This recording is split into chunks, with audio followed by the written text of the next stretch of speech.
everybody. Welcome to Lorebeards 40,000.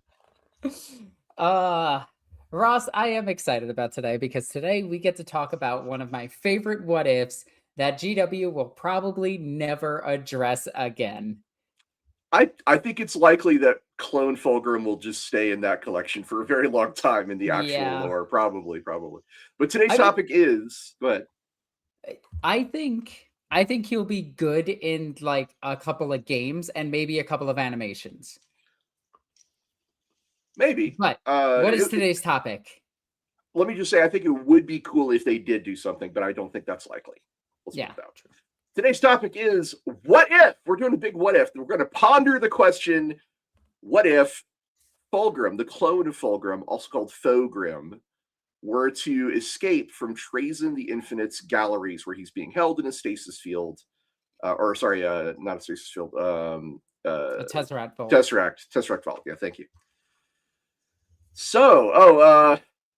And before we get too far down the road, I did do some research and realized I got a couple things wrong in the past. When we did our Webway episode, I know. How dare you? I know. When we did our Webway episode and when we talked about the Exodites, first of all, there are definitely gates big enough for craft worlds to use the Webway. They're just extremely rare. And the passages that they use are extremely rare.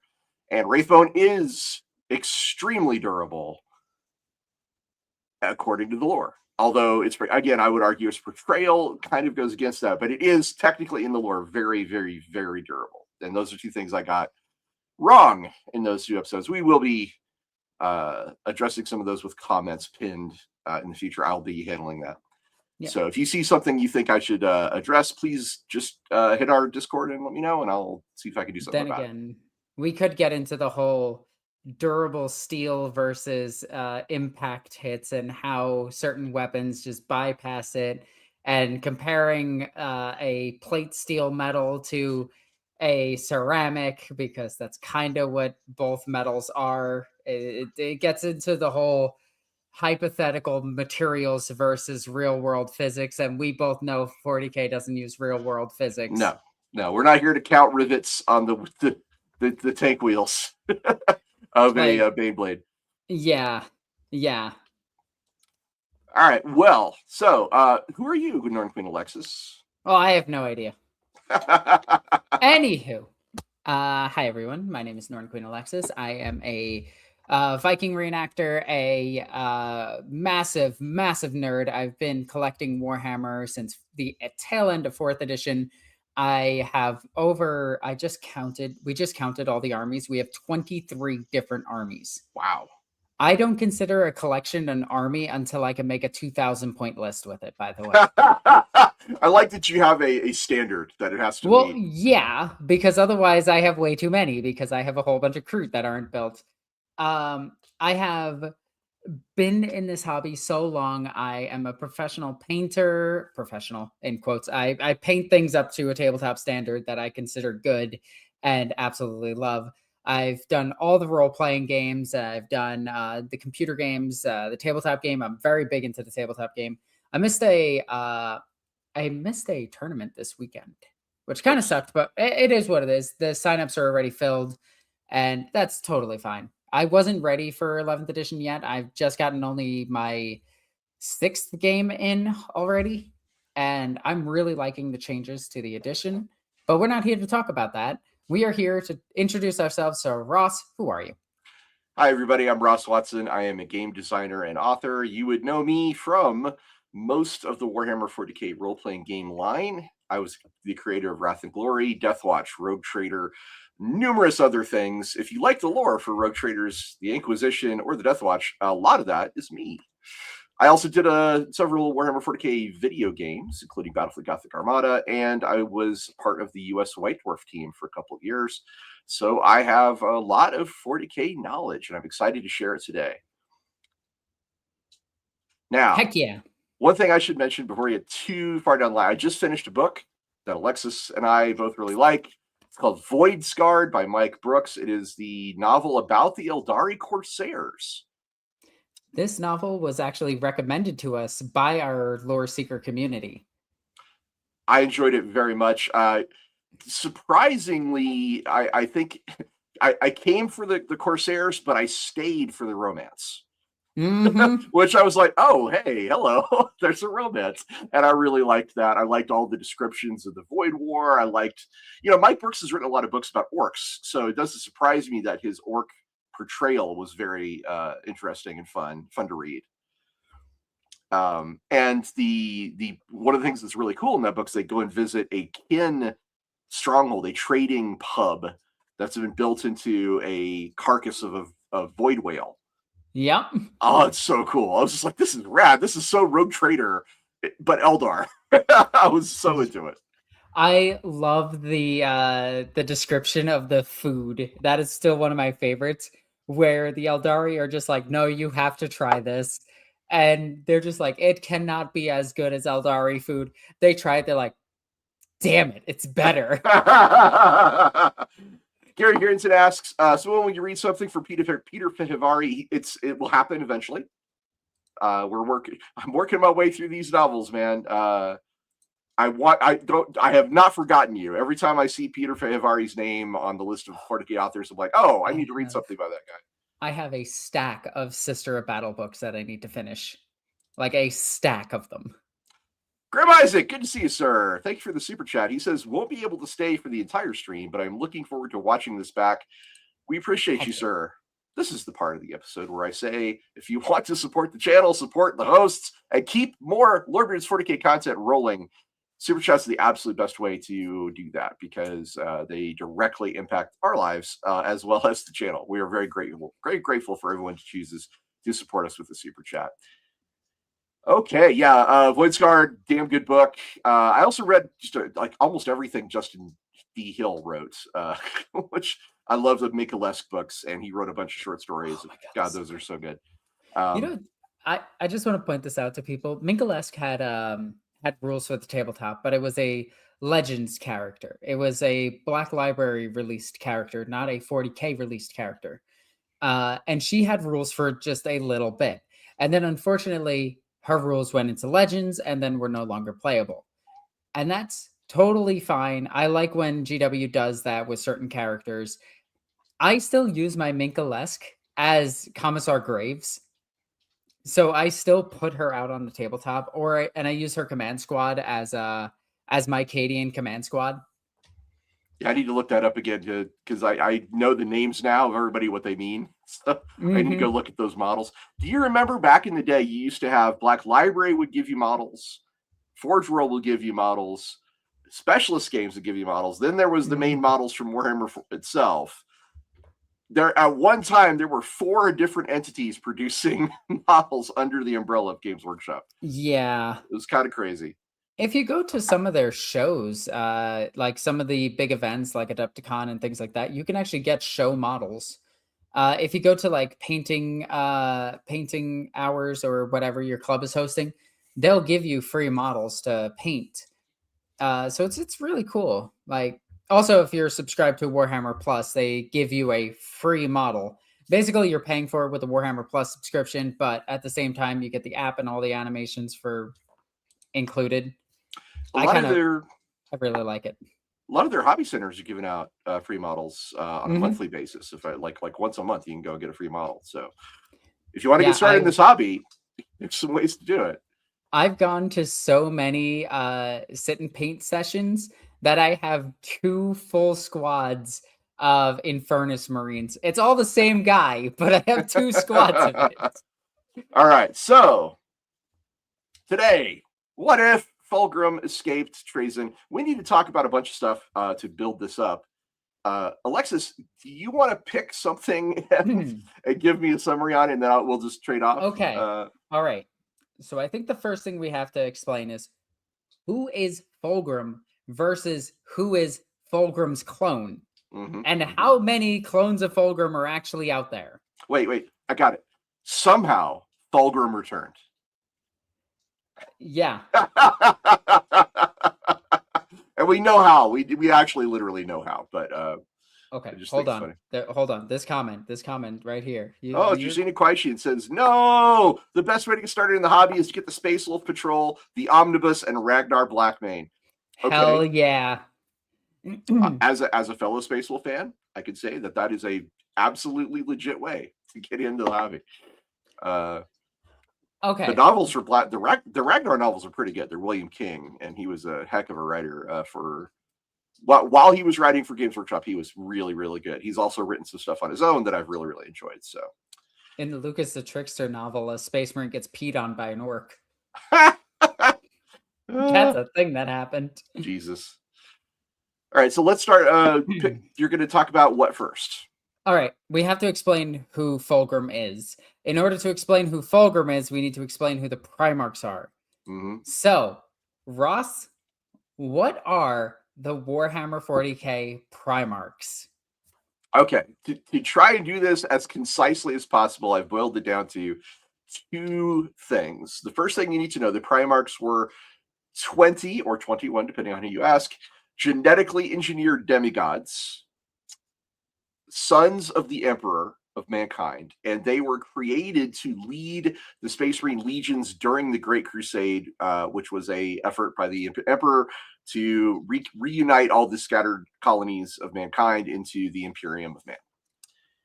Each Primarch, this is the second part, each Primarch embodies a distinct theme and shapes the culture and doctrine of their legion around their own personality and experiences.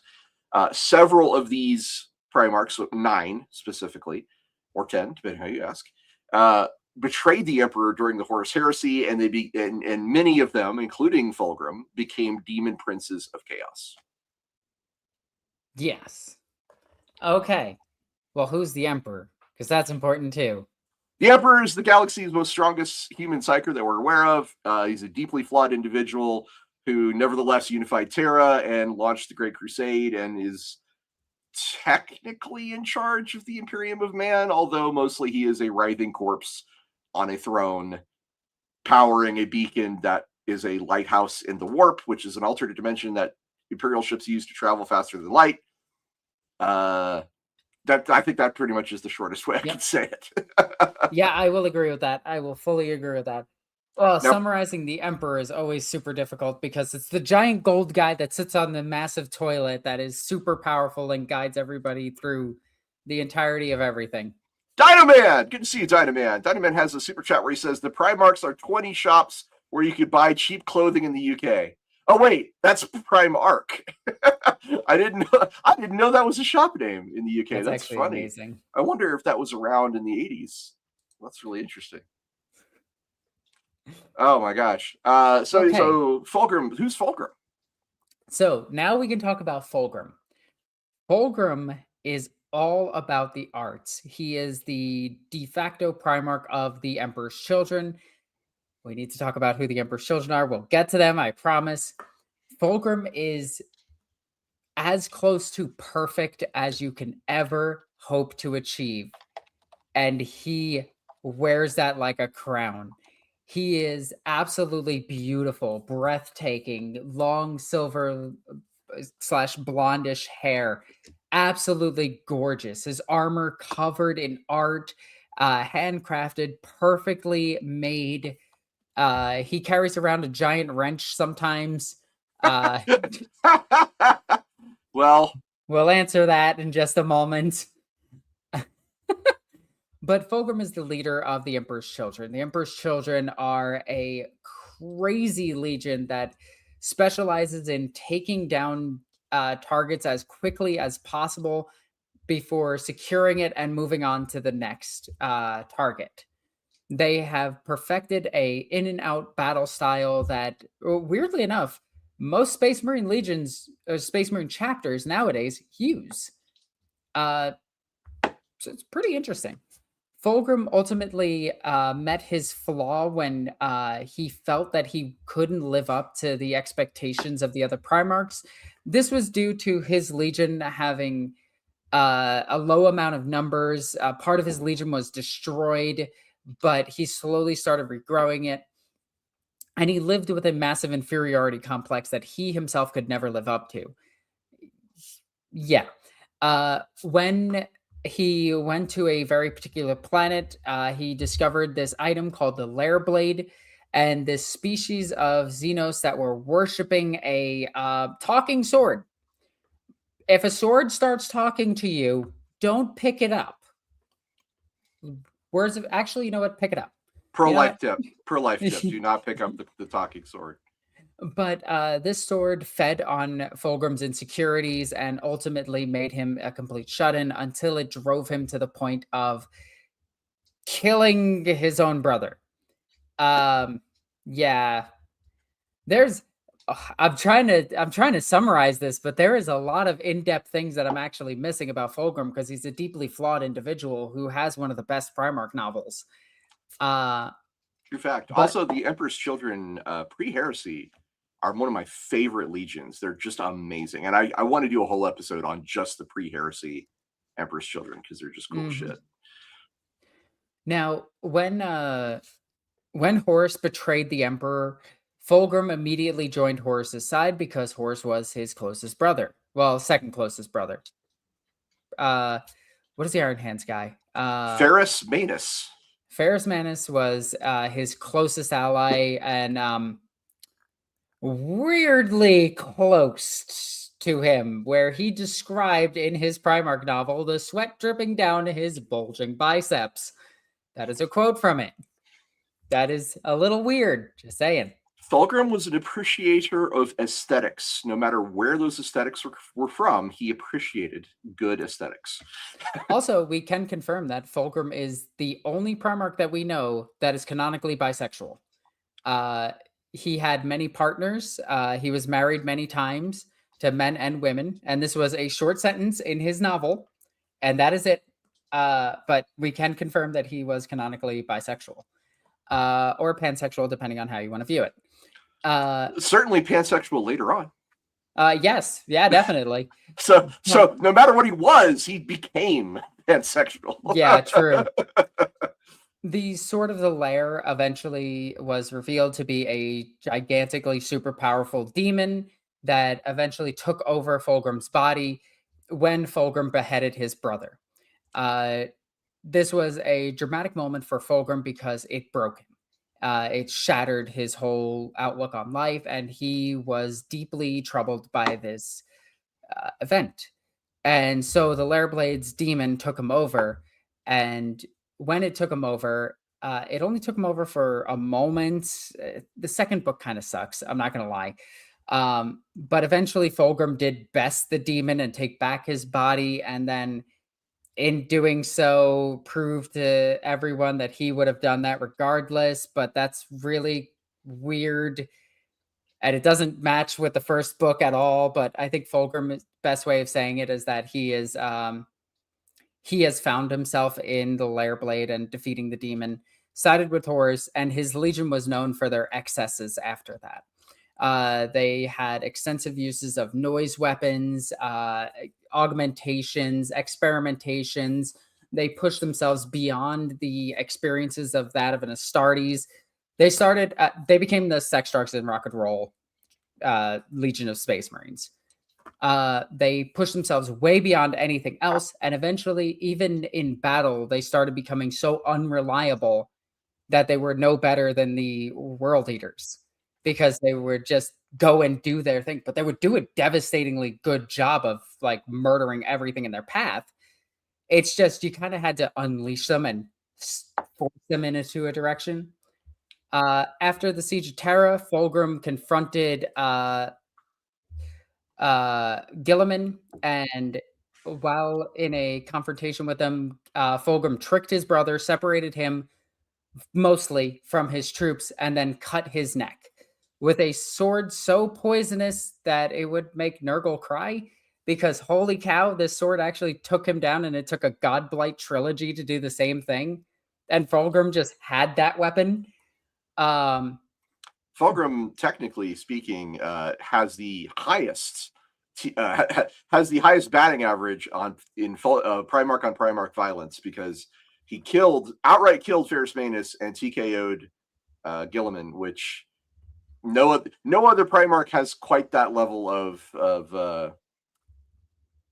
swagger when it comes to fighting other Primarchs, unless you believe the implication that Layman Russ took out the 2nd and 11th. I don't know. Rogel Dorn beat the hell out of Fauxgrim. True. I'm not saying Fauxgrim wasn't ever like, at a disadvantage or beaten, but I am saying he beat 2 Primarchs in single combat, and that's not easy to do. Yeah. After the heresy and after that event, the Ultramarines got back their Primarch, put him into stasis. Fauxgrim then went into the warp with his legion during the scouring, and for the longest time did not care about his legion at all. He cared more about the great game and finding new excesses that he could experience. He also transformed into a giant snake at some point, which now is an eel with wings. Yeah, he's weird. And All right. for the most part, he's been inactive until extremely recently, where he's come back and told his legion that he's coming back.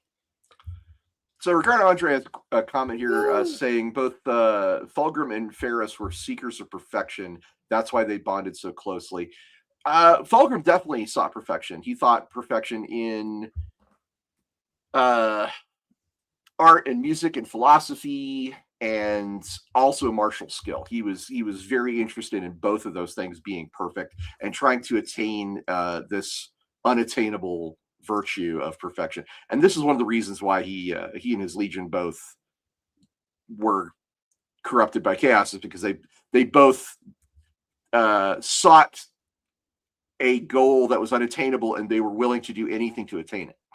Mm-hmm. Now, Ferrus Manus specifically, though, was less about perfection and more about excising weakness, but there is overlap on that diagram. There certainly is. Like, Ferrus Manus's approach was, I don't want to be perfect, I want to be without flaw, which is, I realize that's a distinction without a difference. I realize that. But it does tell you the different worldview that Manus had, because he was not at all interested in art or science or philosophy. Science to a point, like as far as like building the stuff that he wanted to build and making the things he wanted to make. And the super weapons that he had. Fauxgrim, according to Ricardo Andre, says Fauxgrim sought perfection in all things. That's true. Ferrus Manus sought perfection in martial arts. I mean, he wanted very efficient forms of war. He wanted to pursue war in a he definitely wanted to be really good at what he did. I would argue it's not so much chasing perfection as it is excising weakness, but I agree you are on the right track.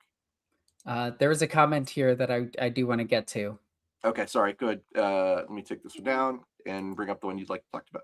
Rush, his most recent book is so frustrating. He does nothing. Great POV Emperor's Children character, though. They're talking about Fauxgrim, but in Fulgrim's newest book, he does nothing. He comes back to tell you that he's coming back. And that's it. Well, worth pointing out, I think, that there is one of the best stories about Fauxgrim is actually about Rylanor, the Dreadnoughts. Yes. Rylanor, the Ancients, I should say. Go check that out. It's a fantastic story. I don't want to spoil it here, but it's really, really good.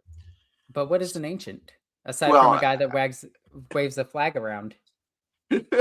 Well, they can be that. All right, so now we need to talk about the Emperor's Children a little bit. The 3rd Legion of the Great Crusade were the Space Marines called the Emperor's Children. They were elite, hyper-disciplined warriors. They were obsessed with perfection in every aspect of war and culture and personal conduct. They were initially raised from Terra from noble stock, from the aristocracy, and later from the harsh homeworld of Chemos, which is where Fulgrim's pod ended up. They were regarded as the personal exemplars of the Emperor, and through their martial deeds, they earned a distinction no other legion was granted. They were granted the honor of displaying the Emperor's personal heraldry, the Palatine Aquila, upon their armor. Mm-hmm. And it's so cool. It's very common today to see it, especially on the 40K Marines and everything. No. The Palatine Aquila is different than the regular Aquila. Oh yeah. It has the lightning bolts. That it's I'd have to show you an image to make it more clear, but the Palatine Aquila has curved upwards wings. Oh, yeah. Yeah, it's not the regular Aquila that you see on everything in after like This is 3rd edition. It's the pre-heresy Aquila, which has curved wings. Mm-hmm. And then there's the one for the Custodes, which is an Aquila with the lightning bolts on it. Right, which, because they were part of the Unification Wars, is where the lightning bolts come from. Anyway, so militarily, the Emperor's Children, they were generalists, but they prided themselves. Pride is going to be a very common term we're going to talk about today. Yes. Prided themselves on precise and elegant combined arms tactics and perfectly executed maneuvers rather than brute force. Fauxgrim organized them into tightly drilled formations, and their defining trait was an intense drive to just be better than everyone else. And this slowly warped into pride and vanity, especially amongst Fauxgrim.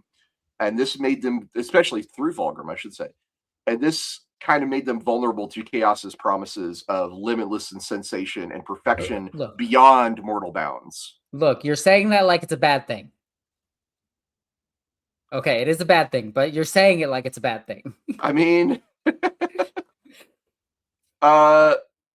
so that is the Emperor's Children. Now, there's a member of the Emperor's Children we need to talk about now. That is Fabius Bile. Yeah. Oh, one thing that I do want to point out is that some of his legion was lost due to what were they like when his legion started out? They had low numbers, and I can't remember the exact reason why. It's not really relevant for today. I mean, I will do a whole episode on pre-heresy Emperor's Children, I promise you. But that flaw is not relevant because they took care of that. Well, it was one of the driving forces for why they wanted to become so much better at combat. So I think that part is relevant. It's one of the driving forces that they had was that they needed to make up for what they lost. But aside from that, Fabius Bile. Fabius Bile is an apothecary. Apothecary, in huge quotes here. He was an apothecary. Now he's Fabius Bile, who you never want to see. How to describe Fabius Bile? He's so messed up that the Drukhari hung out with him and learned from him. He has created monstrosities on par with the Space Marines that could fight them, known as the Glandhounds, and he considers those a failure because they burned themselves out too quickly. He's created clones of every single Primarch. He is perfected, as far as we know, 2 clones, which is Fauxgrim, who we're going to be talking about today, and Horus Lupercal, who Abaddon then destroyed. No. Bile has cloned many Primarchs. He's most famous for Fauxgrim and Horus. Yes. Those were the 2 like closest ones to the actual things. And when I talked to Aaron Densky-Bowden, he told me that that was supposed to be Horus. Like that's who he was fighting was. And apparently they have genetic memories of all of their past battles and everything. I don't know how a clone does that, but sure. Well, the clones, the clones created by Fabius Bile are quite stable. They're very stable. They seem to have all of the same powers and abilities and personality even of the originals. How he does that is unclear, but they definitely seem to be unclear. They definitely seem to be very, very good as clones. I did find that I did find the lore on the issue of in the Emperor's Children gene seed. Oh. Basically, they had so canonically their gene seed is one of the most stable and pure. But they had a crisis with a fast-acting viral blight that was basically super space cancer, if you want to think about it that way. And they went to a planet called Chemos is where they went, yes. But the what happened was that their reserves, their gene seed reserves on Terra, were deeply damaged by this viral blight. The blight did not affect the Space Marines themselves. It affected their stored gene seed. To be super clear. So that's why I was saying it's not really relevant, because it was not in them, it was in their gene seed back on Terra, and they fixed that. Fair. There were some Marines that were implanted with that stock, but they were culled on Fabius Bile's orders. So there you go. Okay. Primogenitor! Good to see you. I don't think we've had one from Primogenitor before. He's got Fabius Bile as his avatar. I love it. Clone Fauxgrim deserves his imprisonment. Ave Pater Mutatus. Ave Pater Mutatus. Also, Fabius said that he cloned every single Primarch hundreds of times and perfected all of them. That's why I said he's done multiple Primarchs. He's just known for 2, but he's done many of them. Also, we gotta take a little bit of a grain of salt with Fauxgrim telling you that he's done things. Right. Realize that Fauxgrim lies. All right, so that was the issue that we wanted to talk about before. Fabius Bile is also called the Spider. He's a former apothecary of the Emperor's Children. And like Alexis was saying, he has genetic knowledge and skill to manipulate genetics on a level beyond nearly every other group in Warhammer 40,000. One thing that I really like about Fabius Bile, and I love this. Originally, he was experimenting on the gene seed of his kin, and Fauxgrim found out, and Fauxgrim was like, "Don't do that." So Fabius Bile, like the good child of Fauxgrim that he is, did not listen. He kept experimenting. He just kept it secret, and he kept having his experiments get out. And that led to a little bit of an oopsie when Fauxgrim found out. But the second time Fauxgrim found out, he was already falling to chaos. And he was just like, I don't care. Do what you need to. Make them stronger. Well, remember, Fabius's justification was, let's see if we can become more perfect by modifying ourselves. And that's where Fauxgrim was like, oh, okay, I see your point. There is a question. I see a couple of questions in the chat about how. So first of all, Space Octopus asks, which 2 is he known for? He's known for Horus and Fauxgrim. Those are the 2 most famous ones that he cloned. As far as how he got DNA, which is another thing that we've been asked, is how did he get the gene seed to clone his brothers? Oh my God! Yeah, So the Alpha Legion. Yes, here we go again. The Alpha Legion, these incredibly stealthy and sneaky operatives that get into everything, they got into the archives of the Raven Guard. The Raven Guard did a whole big, deep study of gene seed, and particularly the genetics of Primarchs, because they were trying to rebuild their legion after Isstvan 5, the drop site massacre. So the Alpha Legion had that information and gave it to Fabius Bile. First of all, that's like one of the things. Secondly, many lore sources state that Fabius Bile just had Primarch genetic material on hand. And I think you can reasonably extrapolate that he probably could get some of that information just out of any Space Marine of any of the legions, because the legions are descended from the Primarch and therefore have the Primarch's gene seed in them to a degree. Mm-hmm. And that speaks to Fabius Bile's mastery of the topic, that he's able to do that. But again, I mean, we're speculating a little bit here. Some of this is very unclear. Now, there were 2 things that I want to talk about with Fabius Bile.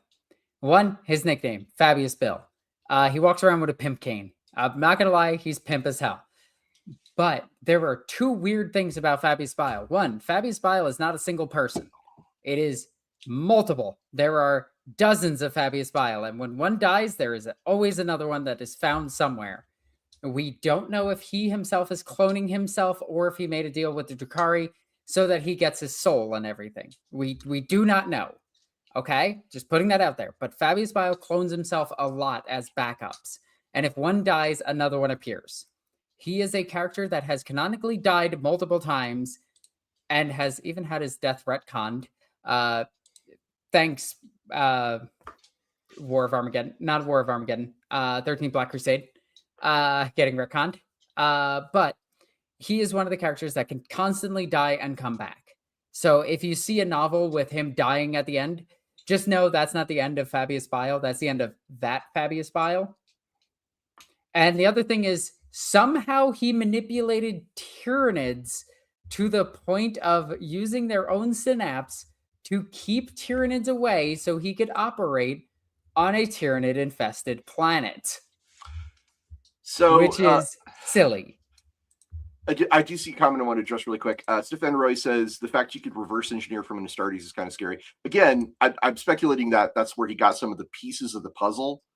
But the biggest piece of the puzzle was he had data directly from the original Primarch project.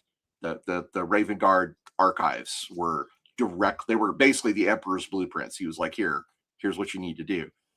So it's my argument that he could reverse engineer some of this is still, I think, valid, that he probably could reverse engineer some things, but they would be pieces of the puzzle, not the whole puzzle. And it's important to point out that his clones are Primarch level. They are like the full Primarch physically, and mentally they're very, very close to the Primarch at a certain point in their life. For the clone of Fauxgrim, he is said to have his personality intact prior to his corruption. Well, the one we're going to talk about today, a lot of the clones didn't. Specifically, the clone of Fauxgrim we're talking about that's in Trazyn's vault.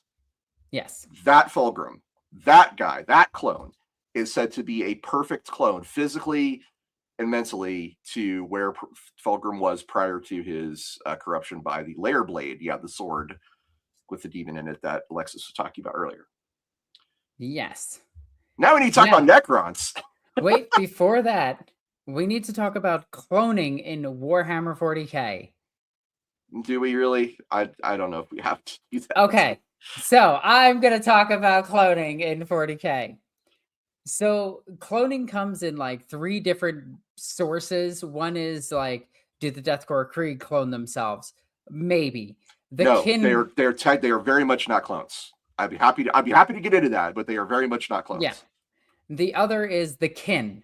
The kin of the Votann do Those clone are themselves. clones. Yes. They mix their genetics so that they can have kids as well. The Drukhari clone themselves. There are Imperials that clone themselves, though it is extremely rare, and depending on who finds out, it is heresy. There's a whole sister battle book where they find this race of like humans that are human looking, but they're all programmed and they all go crazy. And the sisters just mow every single one down. And it's a really dark book and I absolutely love it. But they're all clones. And it's also something that there is a theory that, or sometimes it's proven, but we don't know what is actually true about all of the clones in 40k. But there is a theory that if you are cloned in Warhammer 40k, you have a dimmer soul. Whether or not this is true is really, it's kind of only in the novels and it's barely brought up ever. So I just thought I'd bring it up because by and large, cloning in the Imperium is considered tech heresy by the tech priests of Mars. Because any form of genetic manipulation or modification of the human body outside of cybernetics or replacing your body parts with bionic mechanical things is seen as bad and wrong. Typically, there are some exceptions to this. There always are, but in the large general sense, cloning equals bad in the Imperium, and they tend to avoid doing it. The few times that they have done large scale genetic manipulation, we have like the Space Marines is a good example, the Thunder Warriors, the Custodes, arguably the Assassins, and of course, there was that one Abhuman Legion we talked about, the Gland Warriors, and the Afriel strain. So we have a whole episode on Abhumans. Go check those out. Go check out that episode if you want to talk about that. Now, this is actually a good question here. Face Octopus asks, wait, dim souls? Don't squats have dim souls? Is there a link between their dim souls and them being clones? Maybe. Possibly. Now, Ricardo Andre is going off on the possibility of them not being clones, but the kin are clones. Like that is kind of their lore. They do mix up genetics, but they are in large clones of each other. They're clones of an egg. essentially. And then they clone the sperm, and then they mix the genetics, and it is, we're not getting into how kin have children, but one of the ways that they have more kin is by cloning. Right, they're clones. They're just not identical copies. That's the difference. That's the difference. It's kind of like that species of lizard that are all female, and they can make more of them by essentially cloning themselves. As our good friend Jeff Goldblum once said, life finds a way. Yes. Primogenitor! And Tau have cloning. Tau clone like crazy. Primogenitor, good to see you back again, sir. He says, Fabius stole Wraithbone, mutated an Eldar into a conduit for Noise Marines to sing the Wraithbone into a prototype of an infinity circuit. When Fabius has his soul locked from this place, he controls all of his clones. That is wild. I did not know that. What book is that from? Because I'd like to find out. Yeah, that's interesting. Is that from Clone Lord? I feel like that's from Clone Lord. No, I read Clone Lord. I don't think it is. If it's in Clone Lord, I missed it. Let's put it that way. I know I read Clone Lord. All right. So Fabius Ba, we talked about him. We talked about cloning. We need to talk about the Necrons. Okay, so who are the Necrons? We're not getting into the war. 65 million years ago. I can tackle this if you want. I've got a pretty short one for it. Yes, go for it. All right. The Necrons are an ancient galaxy-spanning race. Once they were mortal beings called Necrontyr. They are now immortal machine bodies with digitized minds and necrodermis, which is what their metallic construction is called. They are now currently awakening from tomb worlds scattered across the stars. Their society is ruled by powerful Necron overlords and ancient dynasties. They wield probably the most advanced technology in the entire setting. It's essentially magic. That's how advanced their technology is. And they view the younger species, like humanity, as primitives who are trespassing in their old domains. Would you agree that's pretty close? All right. Now, I know Trazyn is one of your favorites, so why don't you cover who Trazyn the Infinite is? Trazyn the Infinite is the collector for Marvel. Yes, that's true. That's legit. that is flat out who he is. Trazyn the Infinite was one of the first attempts that Games Workshop did to make a Necron character with personality. And when I got a pre-release copy, I'm blaming myself for this. I said Trazyn was the gay cousin. And apparently that stuck because his personality is that of a very flamboyant older gentleman. And I absolutely love him because of this. He is a collector of the finest things in all of the galaxy. He wants to preserve all interesting moments in history that he himself likes. He's also been known to steal from his own people, steal from rivals, make them go to war with each other. He's also convinced rogue traders to go to war with somebody else on his behalf. He's been an informant to the Imperium. He's been a salvation to the Imperium. And by his own words, he will save the Imperium if it means the preservation of his own people. Trazyn is a deeply interesting character and probably the most interesting Necron in the entire galaxy. And I absolutely love him. Trazyn looks at humanity and all the other races in the galaxy through the lens of somebody who has fallen and who is trying to pick themselves back up. He looks at humanity as a means to an end, but also as a thing to protect because he views it as precious, which is interesting because he's both a good guy and a bad guy simultaneously, but he does way more evil acts of genocide than any other good guy ever will. In D&D, he would be lawful evil. Let's just put it that way. Now I know the whole that whole thing is a joke, but Trazyn collects any rare thing he can find. He has a Thunder Warrior. He has enslavers. He has Tyrannid hives. He has moments in history that constantly repeat slightly differently each and every single time so that he can observe how certain things are done. In fact, there's multiple Warhammer Plus shows about it, and it's really good. Trazyn is a character that will give knowledge in exchange for more knowledge. So he has helped people like Belisarius Call. He's helped Gilliman. Whether or not Gilliman knows that is beyond. Well, Gilliman probably knows it because he's smart. Got a comment from Ice Veins here who asks. By the way, thank you for the super chat, Ice Veins. Big fan. Ice Veins is very common show up in our chat. I really like seeing him. He says, "How would it be even possible for a clone version of Fauxgrim to have a soul if he even had one at all?" Okay. Do we have to get into? We do have to. I was trying to cover this really quickly. Souls in Warhammer 40k are something that the writers interpret as they make them. I don't know how else to put it. Souls between novels are not like tangible. Ross, help me out here. There's a couple of theories. We don't know for sure. There's to be very clear. It is unknown, but there are theories. And one theory is that Fauxgrim's soul is kind of like Magnus's soul. Magnus the Red, his soul very famously was shattered in different pieces by his death, quote unquote, on Prospero during the burning of Prospero. So if Magnus's soul could be splintered, then it suggests that Fauxgrim's soul could also have pieces broken off of it.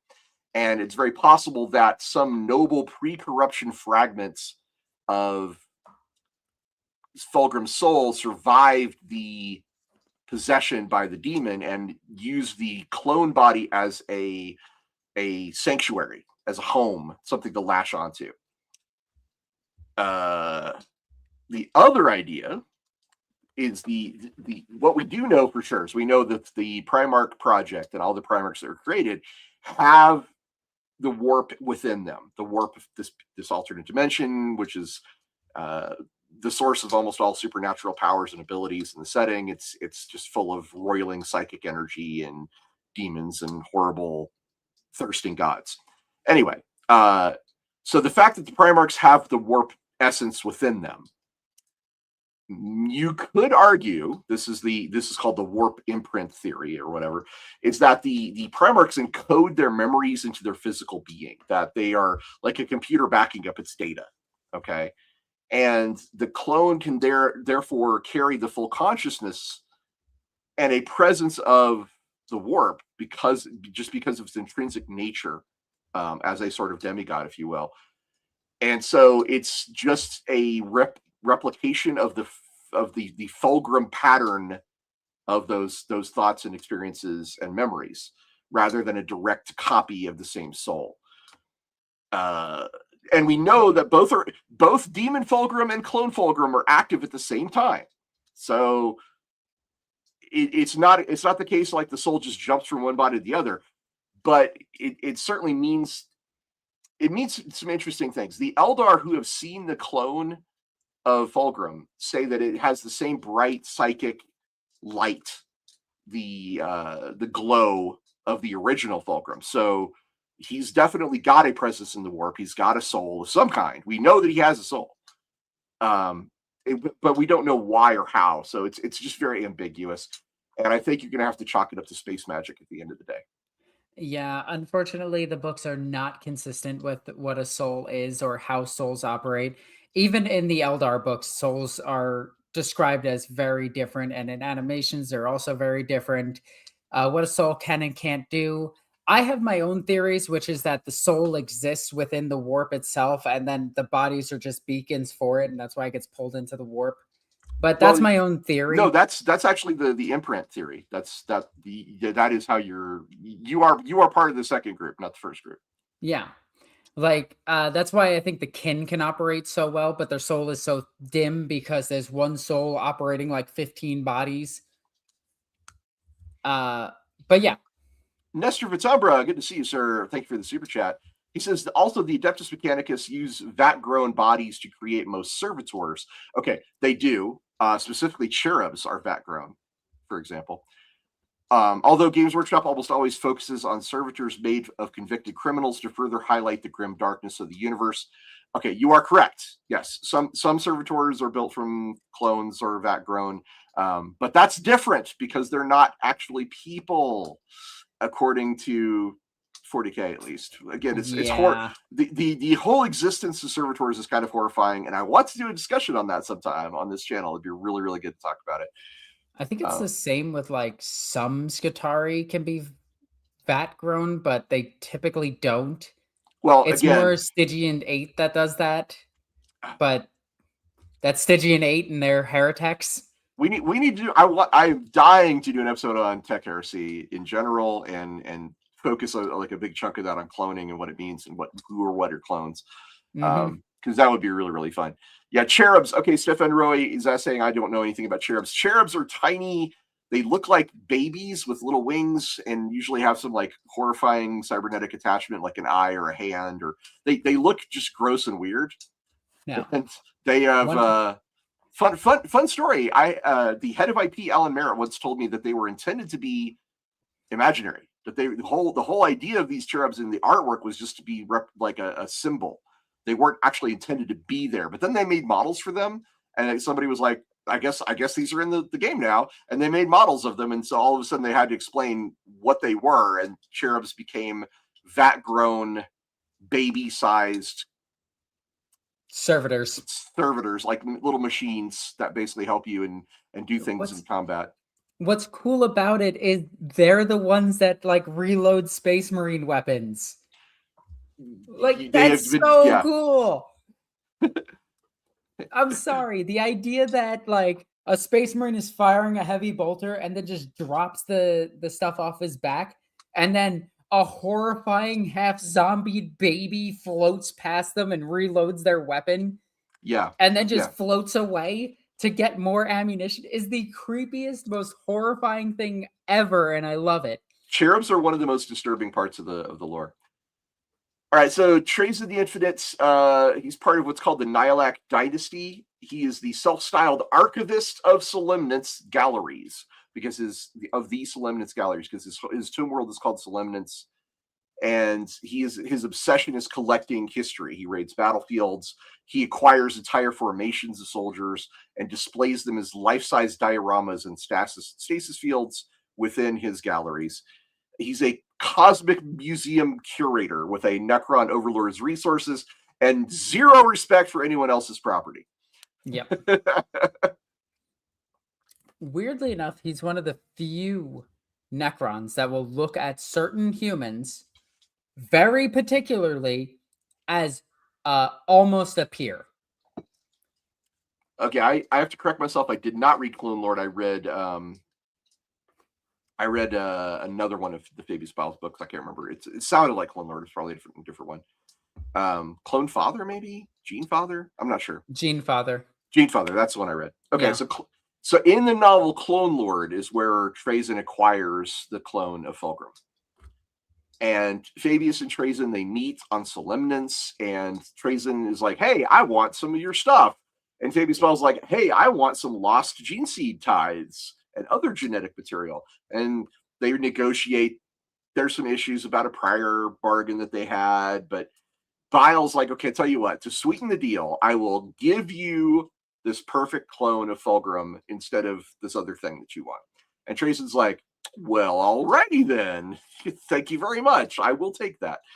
And so the clone, which has a couple of Emperor's Children and Space Marines with it, then are put into a Tesseract vault and are added to Trazyn's collection. And from that point on, the clone is effectively removed from the universe. We haven't heard much about him since then. Let's put it that way. Yeah, at least nothing canon. Right. In big quotes. 40K canon. So the first thing we have to figure out is how Trazyn would escape. Sorry, how Fauxgrim would escape Trazyn in the first place. I just want to address this really quickly. They use grav fields. They manipulate gravity. You know the song about gravity? I think Chad is having a conversation based on the Monty Python's Holy Grail, and they're asking like whether it's a a European or African swallow and how many coconuts. Oh my god. So I don't know that. So I will say this, and somebody in chat is going to get mad at me. I have never sat through and seen an entire Monty Python movie. Okay, I am angry at you now. Those are classics for a reason. The problem is I've seen every bit of them, just not in the movie. All right. So how does Fauxgrim escape Trazyn's fault? That's the first question I think we have to ask. Okay, so hear me out. 14 cherubs.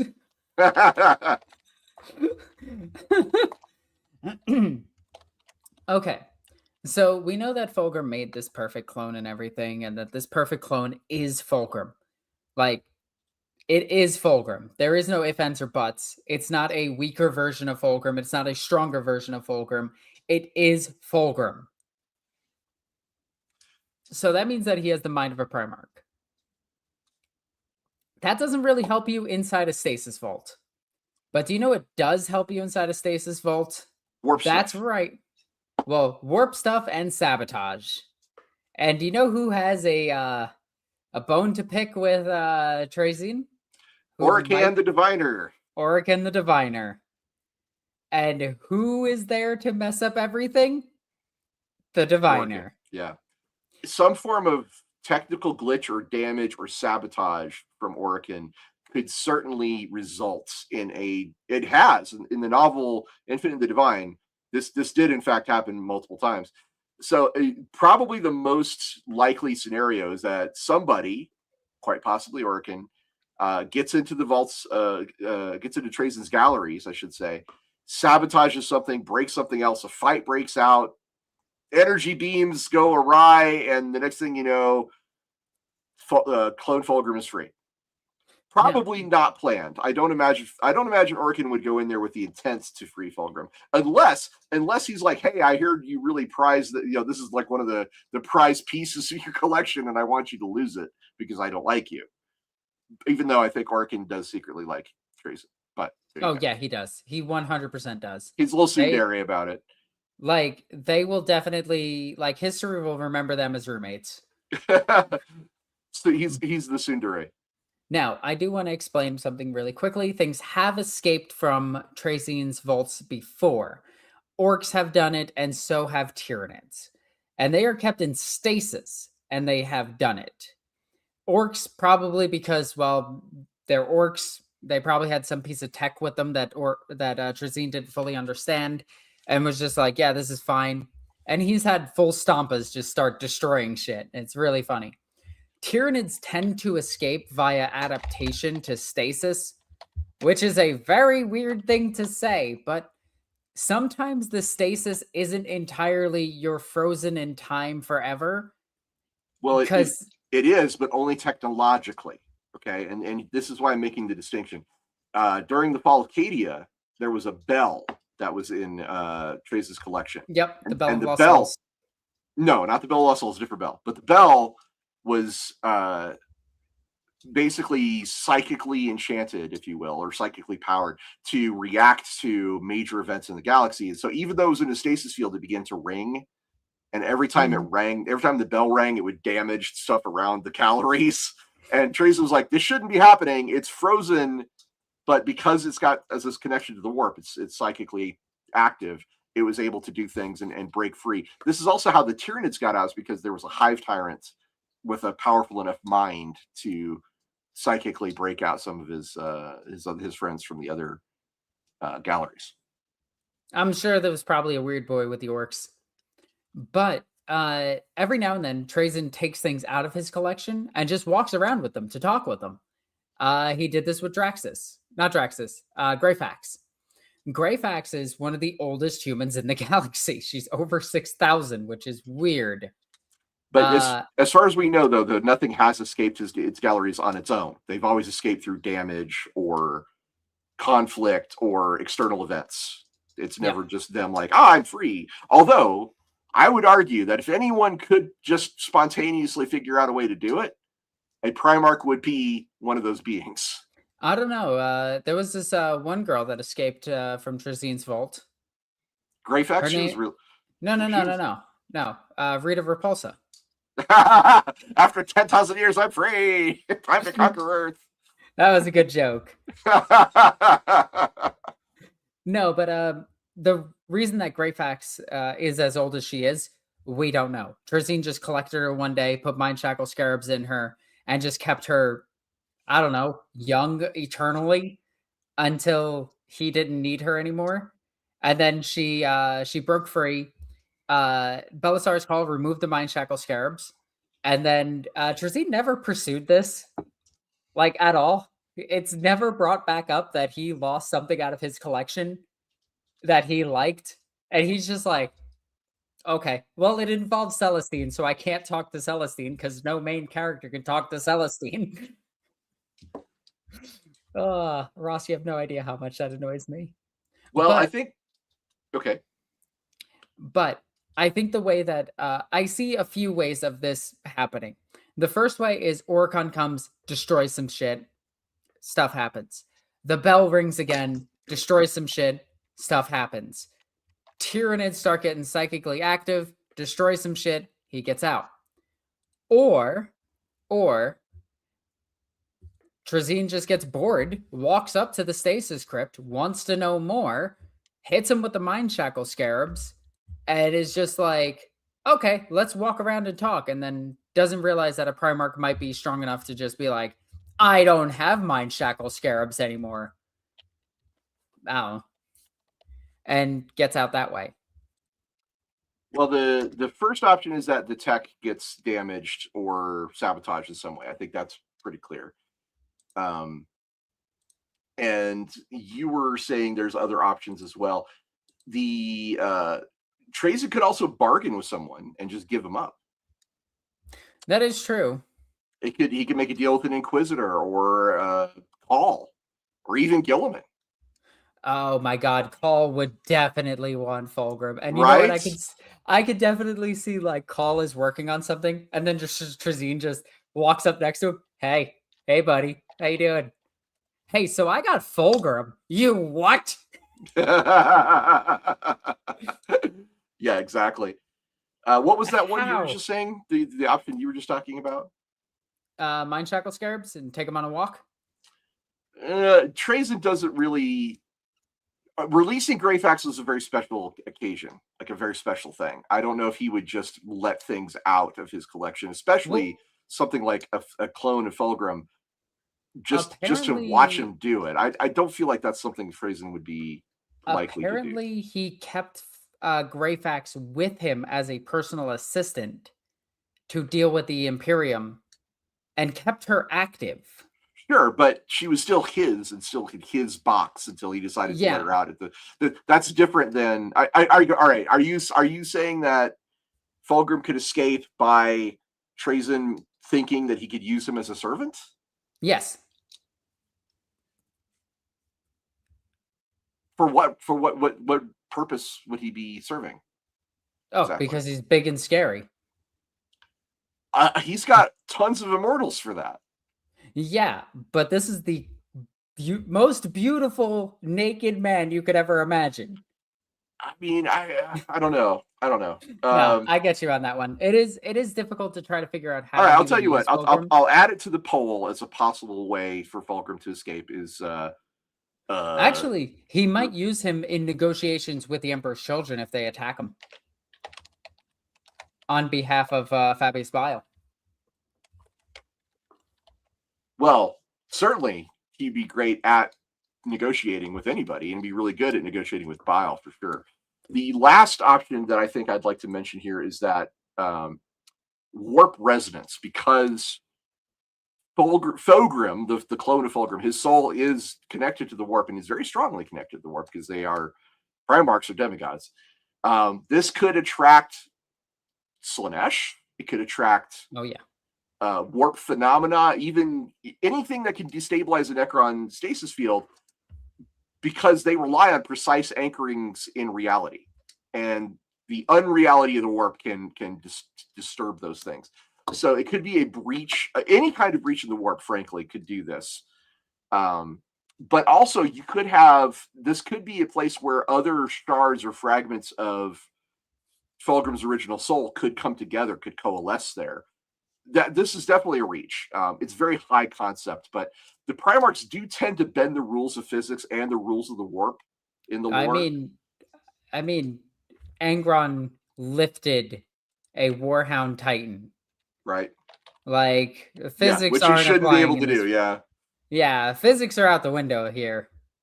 All right. So I'm starting a poll for everyone to pick. You can vote on your favorite way that Fauxgrim escapes Trazyn. It is now in the chat for you guys to vote on. So go check that out. Ice Veins became a member. Thank you so much, Ice Veins. Would Gilliman or the Lion accept clone Fauxgrim? Maybe. No. Gilliman, absolutely not. Maybe. I think Lion would be like your weapon now and see him as just that. No, see, they're both of these guys, Gilliman and Lion, are both very pragmatic. Okay. Yeah, but Gilliman hates him. He hates Fauxgrim. Okay, he does hate Fauxgrim. And I would argue that Gilliman is canny enough to recognize that the clone of Fauxgrim is not the same guy. I think that it would be Lion telling him this, and Gilliman would be against it. I'm going to leave it at maybe because I feel like it's possible. That's where I'm going to say there. I feel like the pragmatism would probably win for both of them. They probably wouldn't like it, but at the end of the day, they'd be like, you know what? If he's not corrupted yet, he could be a big asset for us. I think the Inquisition would definitely be investigating him at all times. Oh, you think so? Yeah. You think so? What's your answer to that question? It's for Gilliman, no. I think Gilliman is as pragmatic as he is. He's also just a Primarch and subject to like petty drama. He's basically a teenager in an adult's body. I don't think he'd be able to get over the 10,000 year long cut throat and death that he had to have to Fauxgrim. And knowing that this is a pre-fall Fauxgrim, like, he has no way of proving that, and it's too risky. Lion, absolutely. Lion would be like, cool, you're a weapon. Go kill shit. I don't know. Like I said, I doubt we'll ever find out. Let's put it that way. Elemental Exposure, thank you for being a member. Appreciate you. He says, been waiting for this one. I have too. I'm excited about this topic quite a bit. And we are, of course, doing a slightly different format for our What If this time around because the lore seekers demanded it, and we love our audience and we love our fans, so we decided to change a little bit here. Prima Janitor, you're back. Wow, this is like your favorite topic today. He says Clone wanted to burn the galaxy to the ground for Fabius's new men to inherit. He isn't loyal. He would never join the Imperium. So here's the thing. Clone Fauxgrim, according to the lore, is absolutely 100% Fauxgrim before being corrupted. And Fauxgrim before being corrupted was entirely on board with the Great Crusade and the establishment of the Imperium of Man. Like Gilliman, he would be horrified at what he certainly is, or would be horrified at what the Imperium has become. But also like Gilliman, he probably would prefer to, not go against the Emperor because that was what his life was. And the Emperor's children were his legion. I find it very difficult to believe that clone Fauxgrim would be like, nah, screw the Imperium. It's chaos forever. I just don't see that happening. However, it's also important to point out that he has all the same flaws as Fauxgrim. So clone Fauxgrim would eventually, almost certainly, follow the same trajectory. It's a question of time, Prima Gender. It's a question of time. If Fauxgrim, clone Fauxgrim recently escaped from Trazyn is where we're starting from. And I think that's where he'd be like, Imperium, yes. But Fauxgrim escaped from Trazyn 200 years later. I think he might be more on the opposite side of that. So one cool thing that could happen here is Eldred once again approaching him. Now that would be poetic as shit right there. Come And full circle. him just going, I told you. I told you. I was being truthful. Ignore the fact that I brought an avatar of Cain with me to kill you. So Ricardo Andre says this is a quote from Fauxgrim himself. I will fix what is broken. I will find my brothers wherever they are, and I will make them whole again, and the galaxy will be set right. Yeah, I mean, you're right. That is a statement that leads one to believe that he would be a loyalist to the Imperium, at least at first. But again, I will argue that his trajectory is very firmly set on a path because of his flaws and his personality all being the same. I'm not saying it's inevitable that he'll fall to chaos. I'm saying it's very likely that his flaws will lead him in that direction, to be clear. There is also the chance that the Emperor himself predetermined Fauxgrim to fall to chaos. Ricky Chapman. That's not out of the question for the Emperor. Ricky Chapman, 3377, says Clone Fauxgrim also does not like the Imperium or Chaos, wants to destroy both in the book because they both suck. I mean, he's again not wrong. But if you put a gun to Clone Fauxgrim's head and made him choose, I'm gonna argue he would choose the Imperium at least at first. So there's that. The whole better of two evils argument. We're wildly speculating, and while we're wildly speculating, I'm just going to put it out there that that's how I see it happening. But if nothing else, I see Fauxgrim as a really, really, really solid renegade leader. Well, let's find out what the chat has to say. What is the lore seeker's decision about how Fauxgrim escapes? The number one was bargain or trade. 46% of them voted bargain or trade.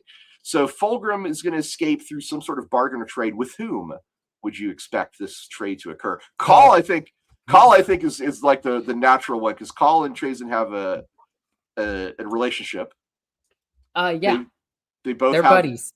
They both have an interest in tinkering with technology, shall we say?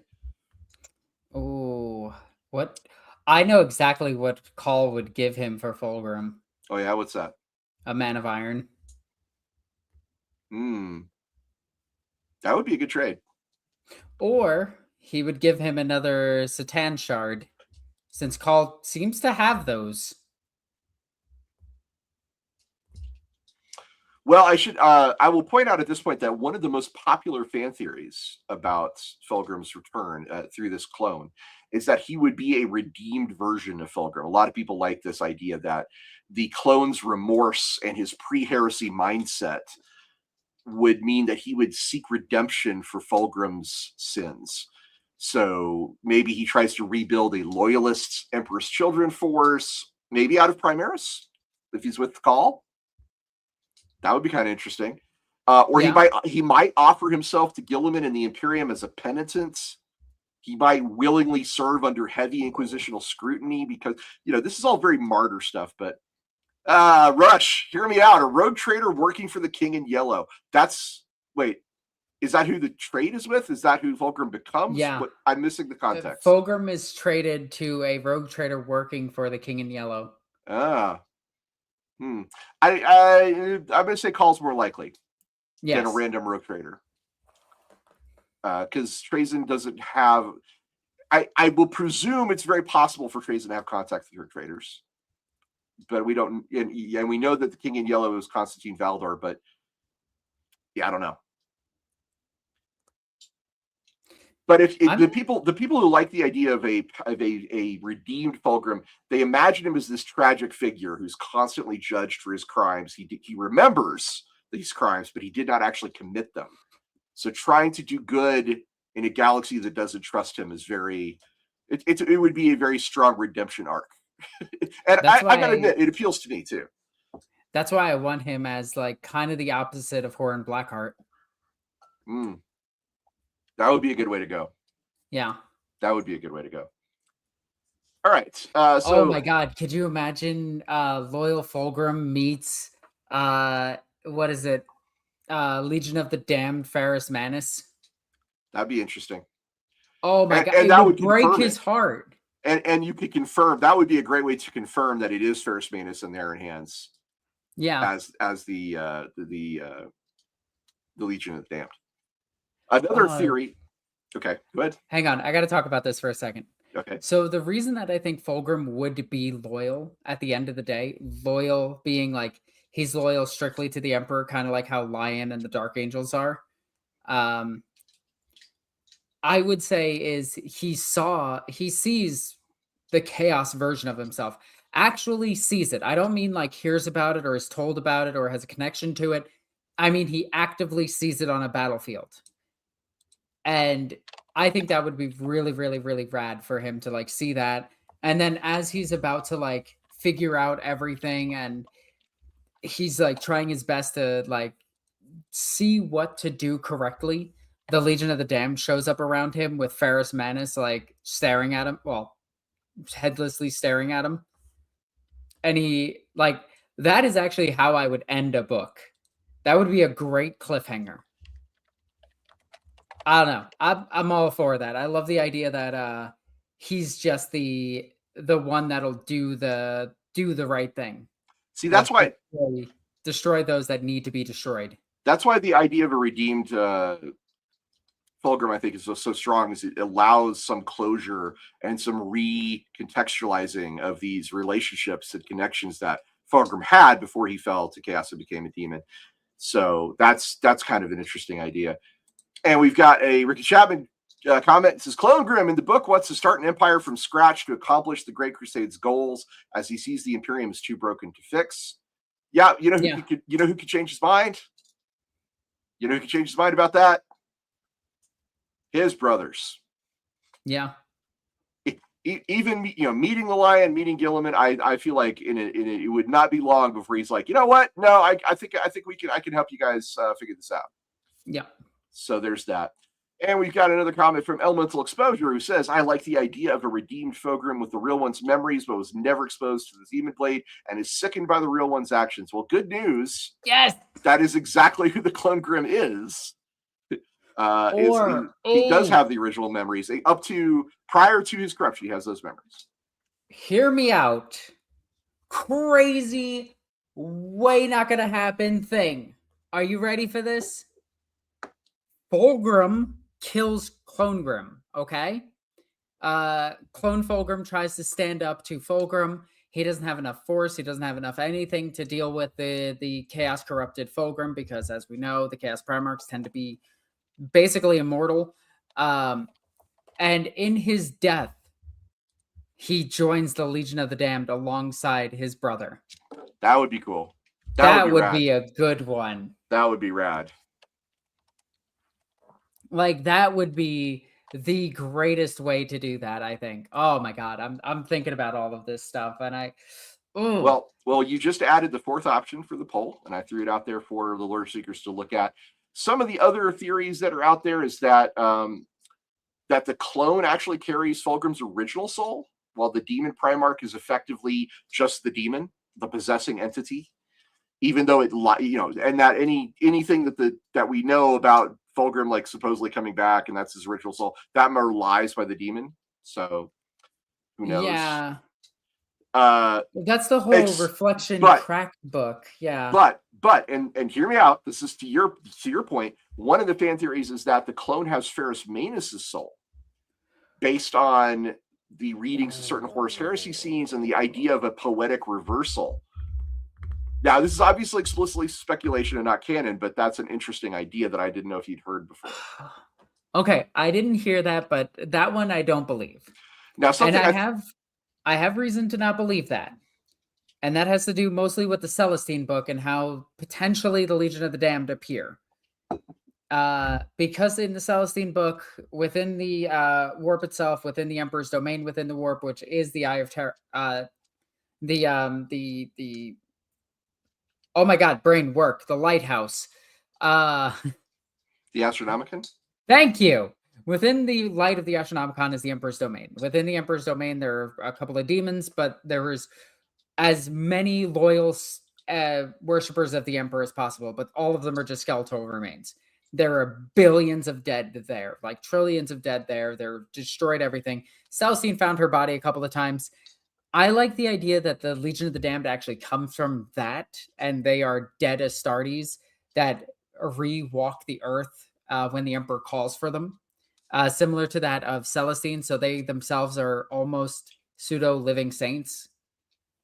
And I feel like if Ferrus Manus's soul went to the Emperor, it would be within the Legion of the Damned. But yeah, Stefan Roy likes your idea, Alexis. I just thought I'd point heck that yeah. So there is, I think one of the things I would really like to see would be a duel with the two Fauxgrims, the clone Fauxgrim and demon Fauxgrim. Basically, some sort of battle to determine who gets to claim that identity. Who is the true Fauxgrim? You know, the demon or the remorseful clone. I think that's something I would really like to see. Yeah, me too. Now, maybe you could add a lot of pathos here if Fauxgrim recovered the sword that Manus forged for him. And you mean the wrench?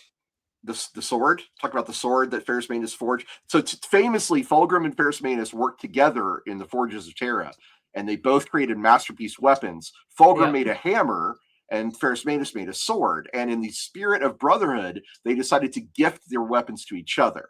Yep. So using the sword that Ferrus Manus gave to him in that battle with the demon that would actually be cool. That's what I'm saying. Yes. Now, for those of you that are wondering what I mean by when I say the wrench, in a very, very, very good picture, and the picture for one of the Fauxgrim novels, there is a fight between Ferrus Manus and Fauxgrim, and Ferrus Manus, for some reason, is carrying a giant pipe wrench. And it's really, really amusing because the implication is that's the weapon that's Forge Breaker. That's the weapon that Fauxgrim made for him. Which is now carried by Prutarabo, by the way.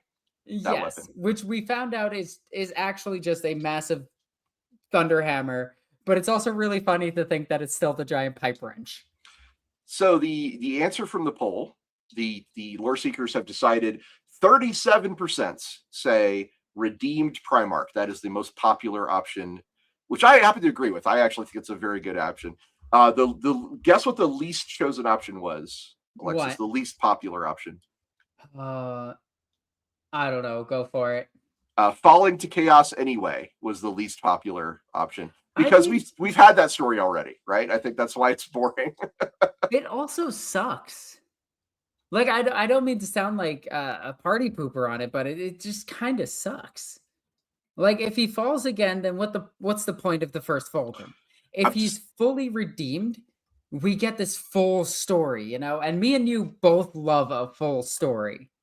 Right, but I think it's important to remember that he does have all the same flaws as the original, and those flaws led the original to damnation. So that is something that clone Fauxgrim would need to be keenly aware of to not avoid the same fate. Now, if he was surrounded by his brothers like the Lion and Gilliman, or the Inquisition watches him closely, or some factor to help keep him on the path, it's just important to realize that this is part of who he is. That corruption is a part of him. Whoops. There's the wrench. I see it. Yeah, that's the image. All right. Where is this from? This is from one of the covers of the novels. Really? Yes. And it is hilarious. Yes. What book is this a cover from? I forgot, but I can find it in just a moment. I just love the fact that this is an official piece of artwork, and he's carrying around a wrench. I don't really like that art. I've got to be very, very clear. I love the artwork. I love what it is. I just hate the weapon choices because both of them make no sense. All right, so the decision is that Fauxgrim's released from Trazyn's galleries voluntarily as part of a trade with Call. Call gets a Man of Iron. Sorry, Trazyn gets a Man of Iron. Call gets clone Fauxgrim and puts Fauxgrim on the path to a path of redemption. How does what? That artwork is from the Fauxgrim novel. It is done by Neil Roberts. That's the cover of the Fauxgrim novel? Yes. Wild. Okay. Yes. I think the next question we have to ask is: so we know what his arc, his intended arc, is redemption. Where between Call getting him out of the galleries and that eventual redemption, where do we go? Like, what's the first step of this journey? Okay. All right. So I think there's a 4-way split here that chat can help us out with. And one is that he stays with Call and becomes the leader of the Sons of the Phoenix, which 100% are Emperor's children. That is speculation, by the way. That is okay. Is who are the Sons of the Phoenix? The Sons of the Phoenix are a Space Marine chapter that Call made after asking Gilliman if he could use Traitor Gene Seed. Gilliman told him no, it is dangerous. Call pleaded his case, saying that they were still usable and that the flaws of the and the fall to chaos is not inherent to the Gene Seed itself. Gilliman said no because it's too risky. The Sons of the Phoenix are a Imperial Fist successor chapter that emphasize perfection, beauty, and a whole bunch of other things. And their armor scheme is white, gold, and purple, and they have candles on them and everything. They very much look like pre-heresy Emperor's children. It's heavily implied that they're Emperor's children. Just like, well, I mean, it's less implied than the Blood Ravens being from Thousand Sons, but it's not far behind. It's almost like Gardons being World Eaters. It's like, no, what? No. Yeah, he's being silly. So that's the first one that I see, and he just becomes basically Call's retinue. The second one that I see is that he goes to Gilliman. Okay? And he has it out with Gilliman. Gilliman is going to attack him. That I think is a given. Now, whether or not he kills him is a completely different story. Whether or not he could kill him is also a completely different story, because last time they fought, he didn't win. And Gilliman isn't the best melee fighter of the Primarchs. He's really good, don't get him wrong. He's bested Greater Demons, he's bested other Primarchs at this point, but he is not the best fighter out of the Primarchs. The other one is Lion finds him. And I think Lion won't attack him. Lion will actually talk to him like a brother. And then I'm throwing this out there, Eldred.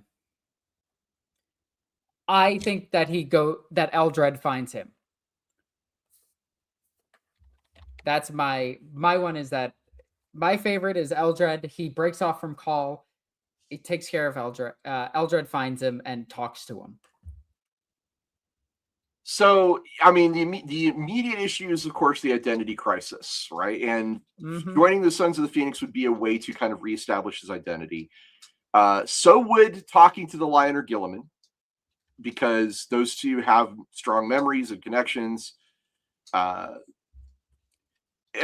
Contacting Eldred would be possible. No, I think Eldred contacts him. I'm not finished. I'm not finished. Being in touch with Eldred somehow, regardless of who picks up the phone first, could lead to an identity being discovered because of Eldred's psychic abilities, that he could plumb the depths of Fauxgrim's mind and kind of show him like what the galaxy's, what he's missed this entire time, show him the skeins of fate into the future. So there is a way to also solve this identity crisis through Eldred.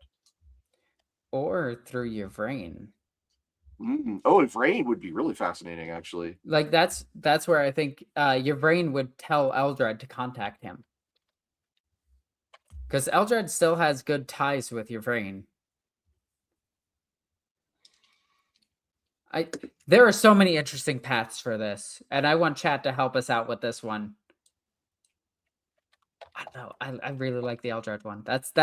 I am very biased towards Eldred redemption story here, but Ross, I need you to take over for just a moment. Sure thing. Run to the bathroom. So yeah, I'm going to put up a poll right now for you guys. I think I may have one just a little bit too long, so I need to reduce it down a bit. Oh, yep. These poll entries are sometimes very tricky because there's a character limit. But I think this is a fascinating topic, and I'm really glad you guys are enjoying the interactive part of this. We decided to change up our approach just a little bit when it comes to what ifs and tell a little bit more of a story and involve you guys in some of the twists and turns of the story that might occur in a what if fashion. So the poll is up with the options of what is our first step for Clone Fulgrim upon his escape to reach his eventual redemption. I gotta admit, I really do like the idea of having some closure between Ferrus Manus and Fulgrim because their friendship is such a strong aspect of the heresy, and it's such a big moment when Fulgrim kills Ferrus Manus that really makes me feel like I would love to have them meet somehow, whether that's Legion of the Damned or some other matter. But I don't feel like I feel like that's a really strong narrative moment, but I don't know if it is a climactic or life-changing moment. So if you guys want to talk about that particular meeting, let me know and I'll add it. We can create a poll for that one as well. Got a super chat from Ice Veins. What do you think would happen if Clone Fulgrim was brought before the Golden Throne? Would the Emperor have a psychic verdict towards him? Oh, so first off, would he be allowed in? Is a huge question. But if the Emperor called for him, right, it would be a case where he'd have to the custodians would have to like go and get him. He'd have to wait in the waiting room a little bit. Let's put it that way. Oh my god, the waiting room there must suck. The two warhounds looking at you. So, anything interesting happen out there? You got any tips on skincare? How you doing? How's your family? Oh, they're all dead. Ah, oops. So, see any good movies? I think he would be allowed in, and I think the Emperor would have something to say. Let's put it that way. I think the Emperor would yell at him, though. I don't think it would be as calm. Well, it wasn't calm with Gilliman, but I can see it being more aggravated than anything. If that makes sense. Does that make sense? I mean, the Emperor is profoundly flawed, as I've often said. So any communication he would have with Fulgrim would probably not be like uplifting or comforting. I think we can agree on that, right? Holy, so why is it you? Oh, thanks, Dad. I love you too. At least it's not Angron. Because Gilliman is like, I mean, Horus is the favored son. The most favorite son of the Emperor was Horus. Gilliman, though, was not like disliked. It was like the Emperor was like, oh, screw that guy. Lorgar would be like the one the Emperor would be like, God damn it, bro. Bring him in. I wish to kill him myself. Yeah, Lorgar would get the worst reception. Fulgrim, that's an interesting idea because Fulgrim did sit high in the Emperor's view during the Great Crusade. He was considered one of the good ones, one of the ones that's doing the right thing and doing very, very well. So I feel like the conversation would not be pleasant just because the Emperor is profoundly flawed rather than anything else. Mortarion was offered redemption in one of the novels, although it's sort of a weird psychic dream thing. So maybe, possibly. So yeah, I mean, I don't know if the Emperor would be murderous towards Fulgrim. I don't think that's true, especially a clone of Fulgrim. I don't think he'd be murderous towards him. But I could be wrong. If the clone of Fauxgrim found the perpetual Erda, if she came back to comfort him, quite possibly. So the Lorebeards, Lore Seekers. Wait, we got one more super chat. That's the same one. Oh, did it? That's the same. They're both the same. Ah, okay. Bob. I didn't see that. I'm trying to make sure we get all of them because I love you guys. All right. The Lore Seekers have decided with 42% of the vote that Fauxgrim is founded, guided by Eldrad. See? It's all coming together. The second most popular was joining Gilliman and the Lion, and the least popular was having a duel with Demon Fauxgrim, which unfortunately is sad for me because I really like that idea. But I fair do enough. too. I think we eventually get there, though. I don't Sure. think this story ends with Clone Grim being happy. Well, it's 40K. It's a grim, dark future. There is no victory without some sort of sacrifice. There is no and there's very little happiness and joy to be found. So Yeah. there's that. There is definitely. Oh, I like Godzilla Rex talking about Erda. Return to the MILF. No, Erda's just an amazing character who should come back into the lore, but the reason that you can't bring her back into the lore is because she would solve problems. Like all the Primarchs have daddy issues and mommy issues. Like imagine if Erda just came back and hugged Angron. Angron would just break down and cry. So what does so Fulgrim's time with Eldrad? How does this work? Is as I presume Eldrad would want to show him what's going on and kind of alert him to the dangers of the universe, because I think Eldrad would know that if Fulgrim were to return to the Imperium, the Inquisition would demand his death. And he can't just present himself at the closest Imperial world and be like, "Hi, I'm Fulgrim, I'm back," and expect everyone to be like, "Yay!" Like that's I think the first thing Eldrad would do would be just kind of to fill him in, right? To tell him what's going on, bring him up to speed. Wow. Okay. So I think Eldrad waits. He waits for Fulgrim to see the galaxy for what it is, see the break, and get to his breaking point again, and then approach him again. Because Eldrad has a nasty habit of showing up just after he's needed. Um, That's I think true. it's like he's always 5 seconds late. Um, I think he sees a broken Fulgrim sitting upon a world, maybe even the world with the Lair Blade was completely obliterated, right?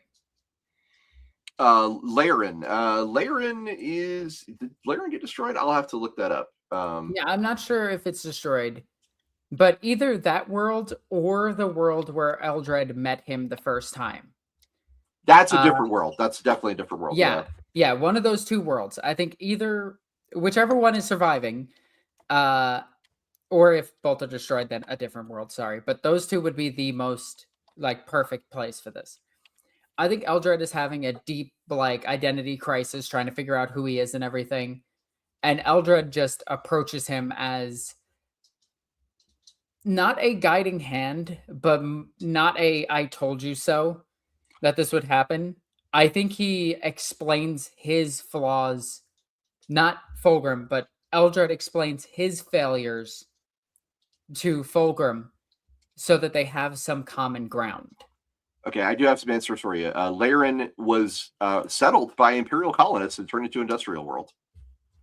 Okay, so yeah, it could either be And that one or the other one. the other planet was called Tarsus, and that's where Eldrad and Fulgrim met, and Fulgrim went crazy and attacked all of his dudes because he had the demon sword. Yes, I think they meet on that world specifically. Well, specifically meeting on Tarsus would be valuable to Eldrad because the first thing Eldrad would want to know is, "Hey, are you going to try to kill me again?" Yeah. I want to show you some hard truths, but before I do, I need to make sure you're not going to just straight up try to murder me like you did before. Yeah. I think Yeah, Eldred and shares like his failure of bringing Yenid back as a way of like extending an olive branch like, "Hey, we both we both failed." screwed up. Yeah, we both screwed up. Yeah.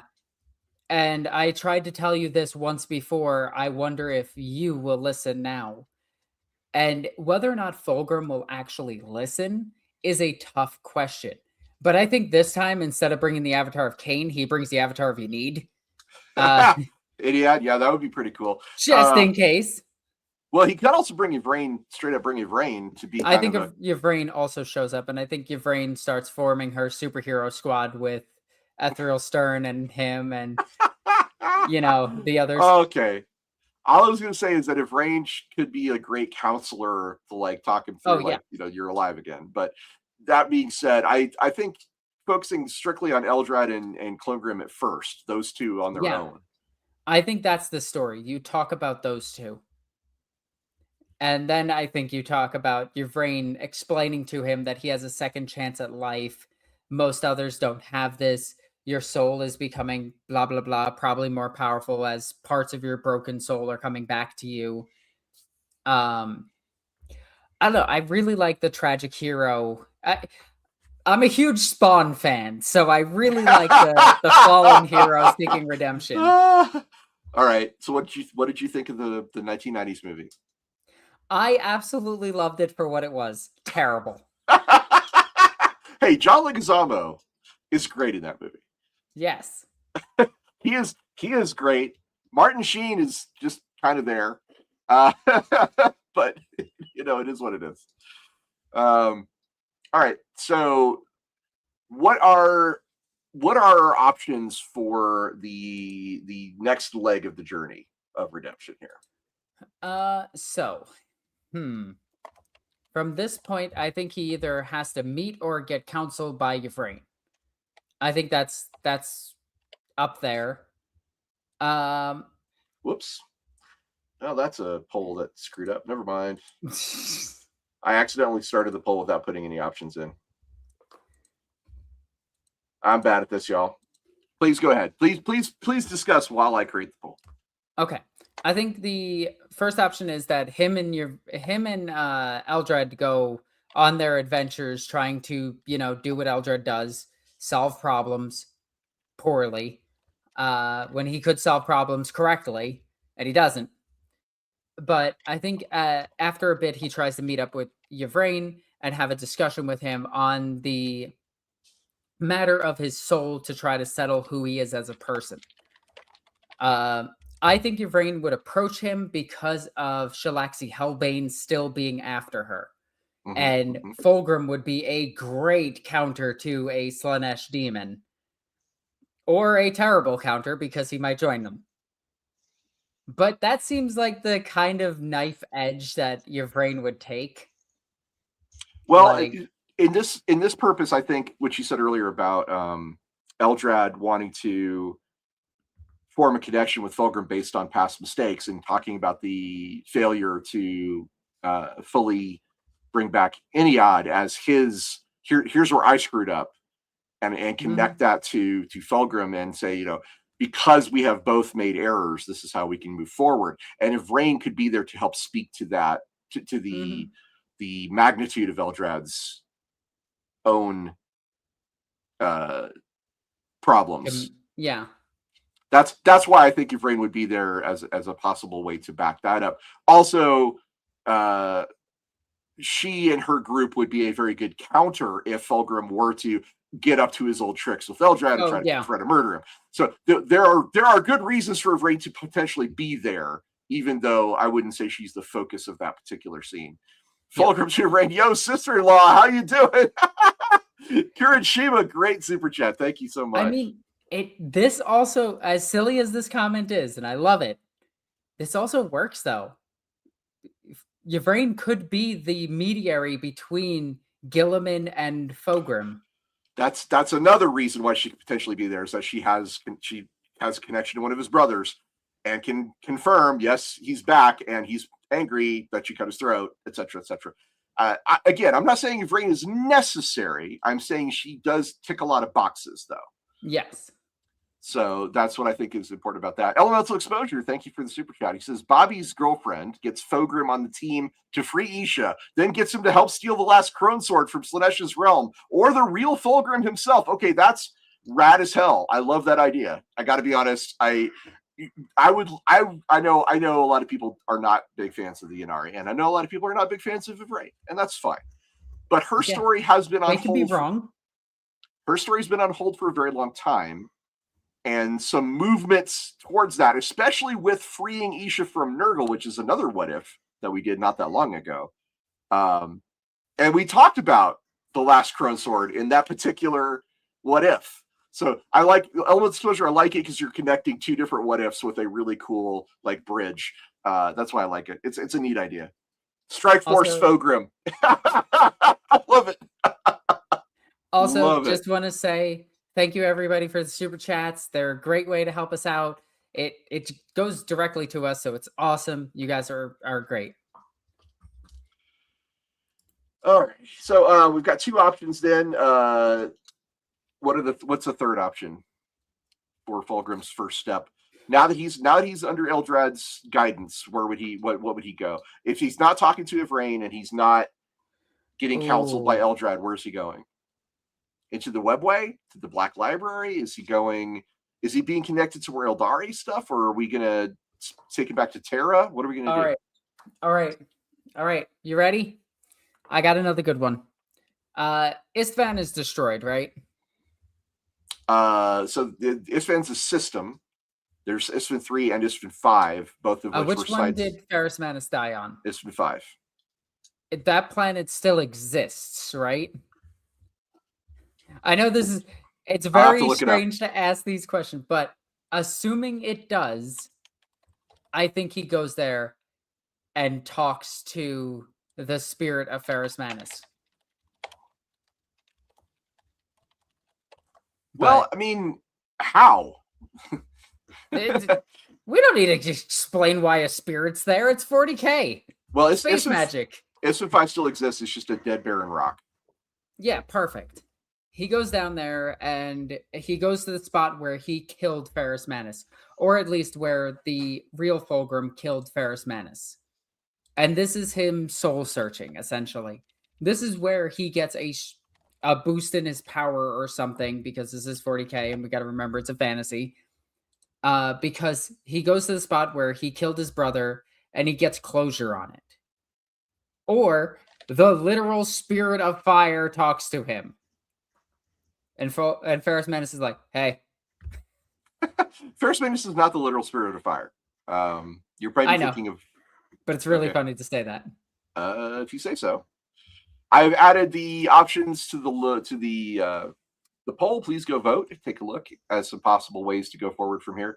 Devin Urbita, yes, soul searching. I mean, technically, all of these are just different ways of soul searching. They're all different means of sort of getting his feet underneath him, and determining who. I think this first course is kind of like Ferrus not Ferrus. You got me doing it now. Where Fauxgrim is looking at his future and saying, "Who do I want to be?" Yeah.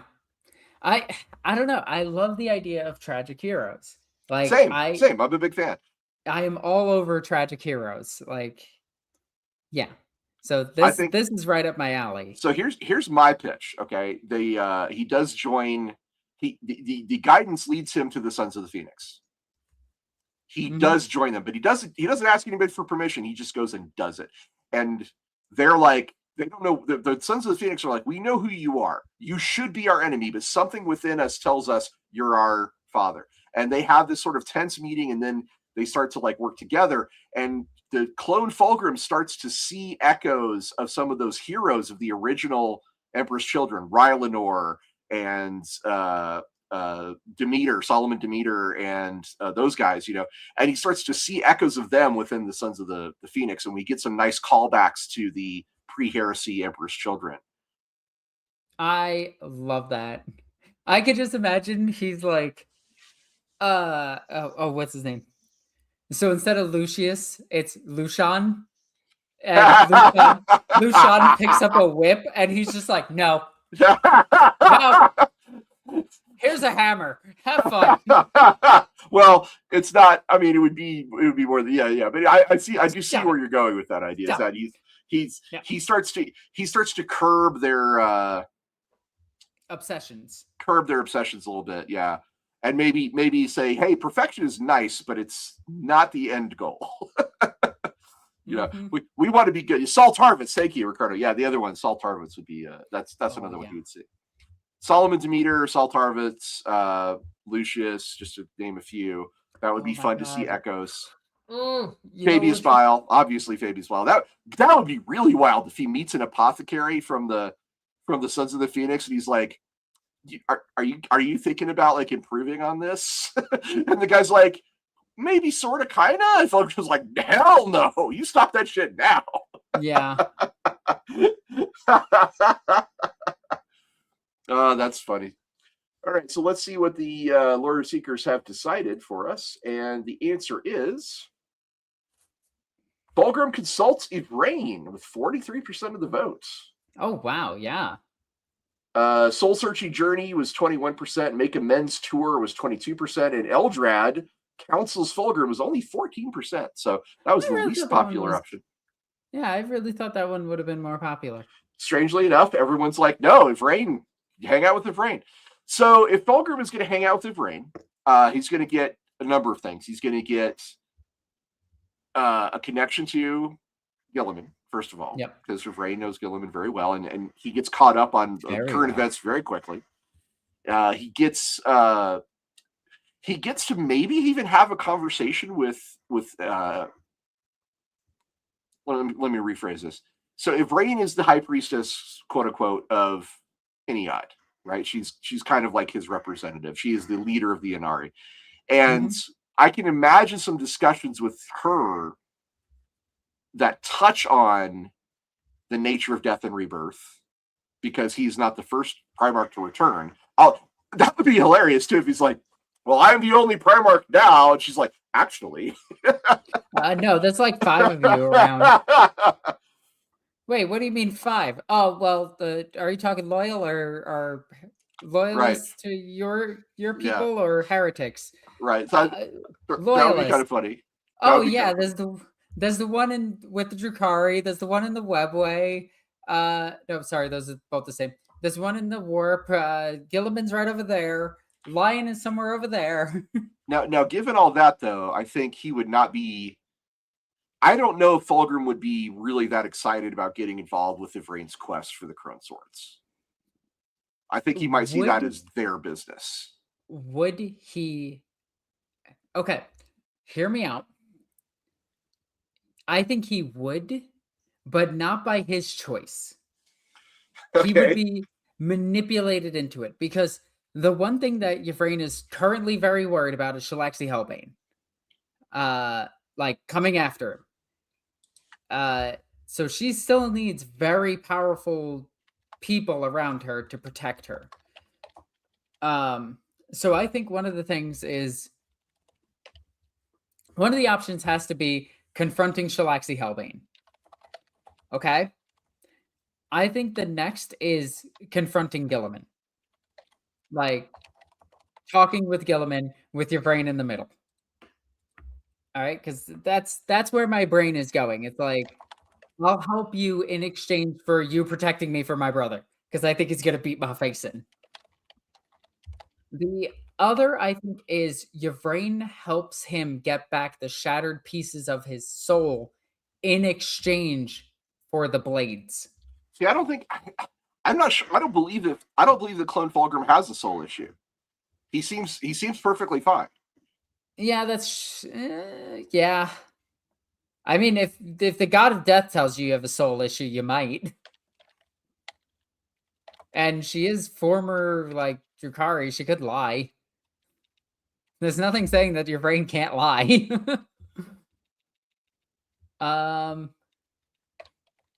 Let's see. What could be our 4th, though? What are you thinking, Ross? So, so here's the thing. Hanging out with Yvraine puts a big target for Slaanesh right in that spot. Like, yes. I imagine that there would be a large amount of Slaaneshi forces who would be very, very, very interested in getting both of them out of the way at the same time. In fact, it is kind of the reason that Fauxgrim might actually discover him. Well, we do know that Lucius is running around.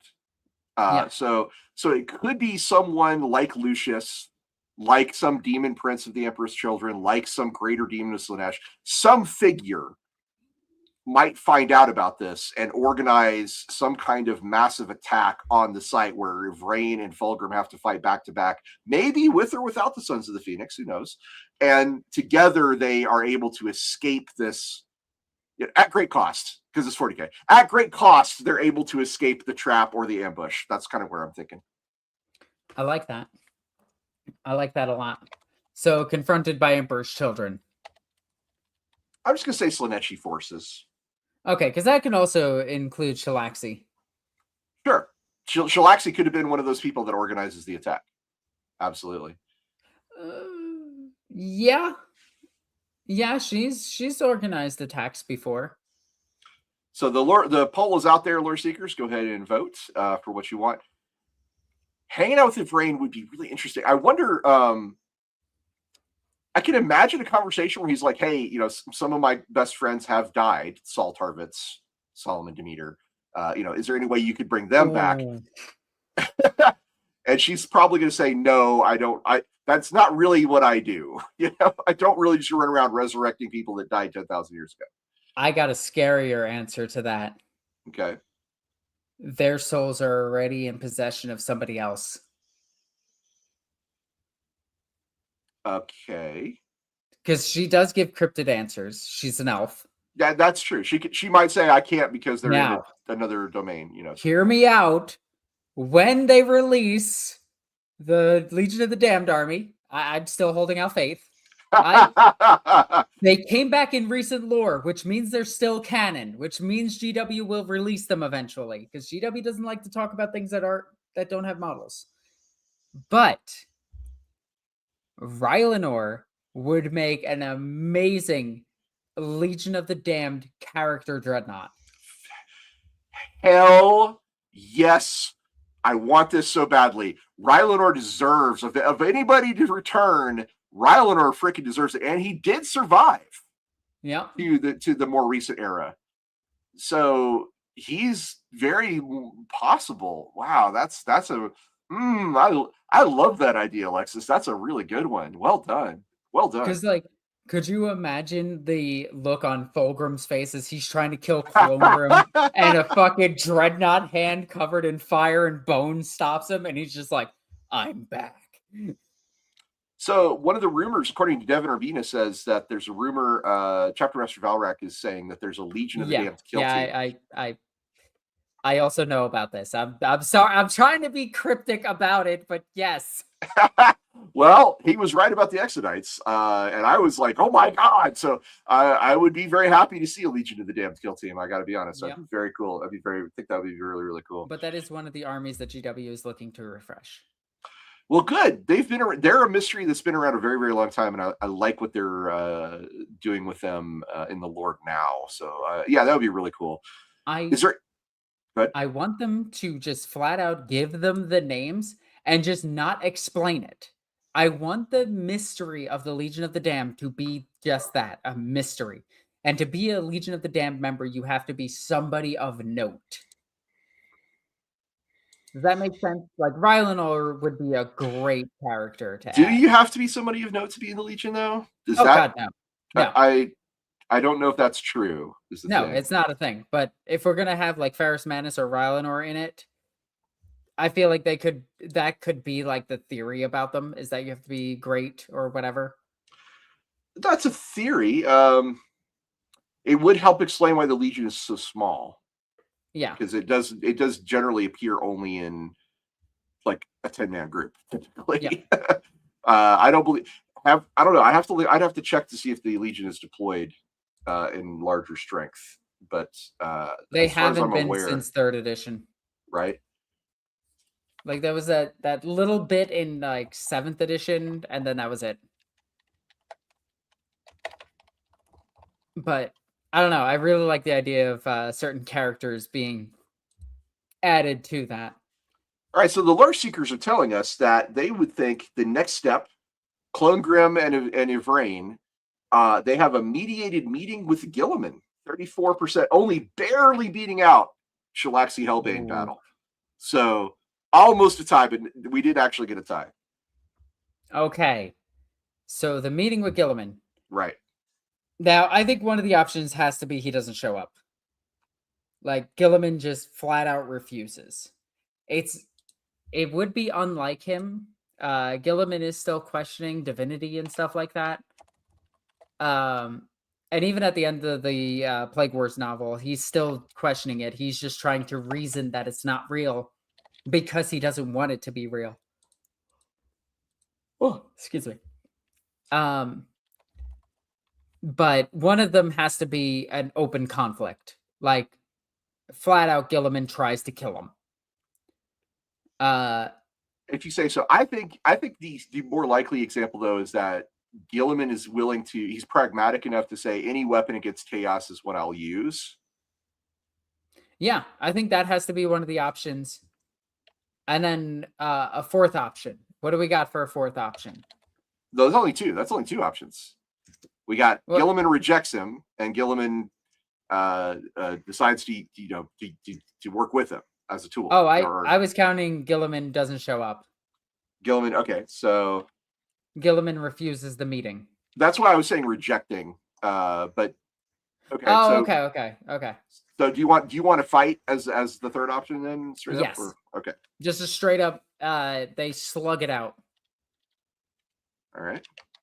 Although I would think that the sword of the Emperor wouldn't turn ablaze. Like it wouldn't burst into fire. Like, and that would be the sign for Gilliman to be like, "Oh, my sword's not working. Hang on." Shakes it a bunch. Nope, not bursting into flames. You must be somebody I need to talk to. And the fourth is your brain steps in to calm. Well, no. Yeah, well, she could certainly calm it down. I think a reunion of brothers is the final one, is where he's just like, okay, you may remind me of someone I hate, but you are the purest form of that person, and you are still one of my brothers. What if it's during the meeting with Lion? Because Lion's about to go and meet Gilliman. That would be really rad. Is all three of them show up? Oh, you could even have that thing in the Black Library. Like they do this a lot of Black Library authors will have like a guy enter the room and say, "Your brother is waiting outside," and Gilliman's like, "Oh, the Lion, he's here," and it goes out. No, it's Fauxgrim. I think that needs to be the fourth. That would be great. Well, the options are out there. We have the options they are just Spider-Man meme each other. bitter acceptance by Gilliman, brothers reunite, a battle begins, or rejection. I think are the four options. So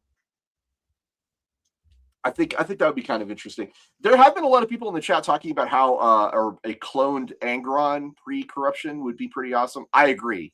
Angron's huge tragedy is that he could have been amazing because he was basically Spartacus plus Conan, and man, that could have been really rad. Gotta admit. I'm not gonna lie. As long as we get another Latara Sauron, I'm good with it. Latara Sauron she exists. She just does not exist as a person anymore. Look, she hit Angron with a slipper. And Angron respected that. Well, Angron, she had a very interesting relationship with the world leaders who were ordinarily would never respect someone who didn't fight in close combat, and they were like, no, she works her ass off. We're down. Even Karn, the betrayer, as a frothing especially berserker. Karn. No, Karn didn't become a frothing berserker until Siege of Terra.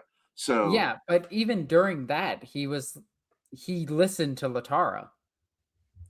Like that's how good of a relationship they had. She was well respected by the Legion, which is an interesting and unusual thing. I still absolutely love Angron sitting in the throne and of her ship, and she just goes, "Get out of my seat."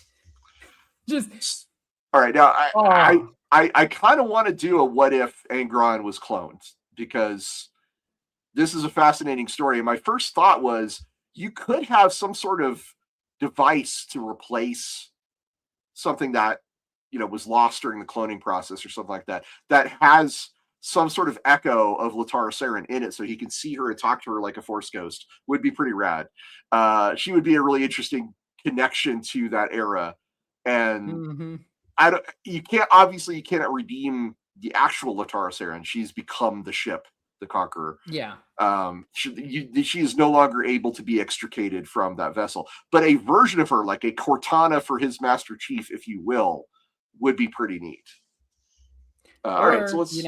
I would love the idea that Latara just looked at Angron and just went, like, Angron is ranting about the Emperor and everything and how much he hates him because of what the Emperor did to his people.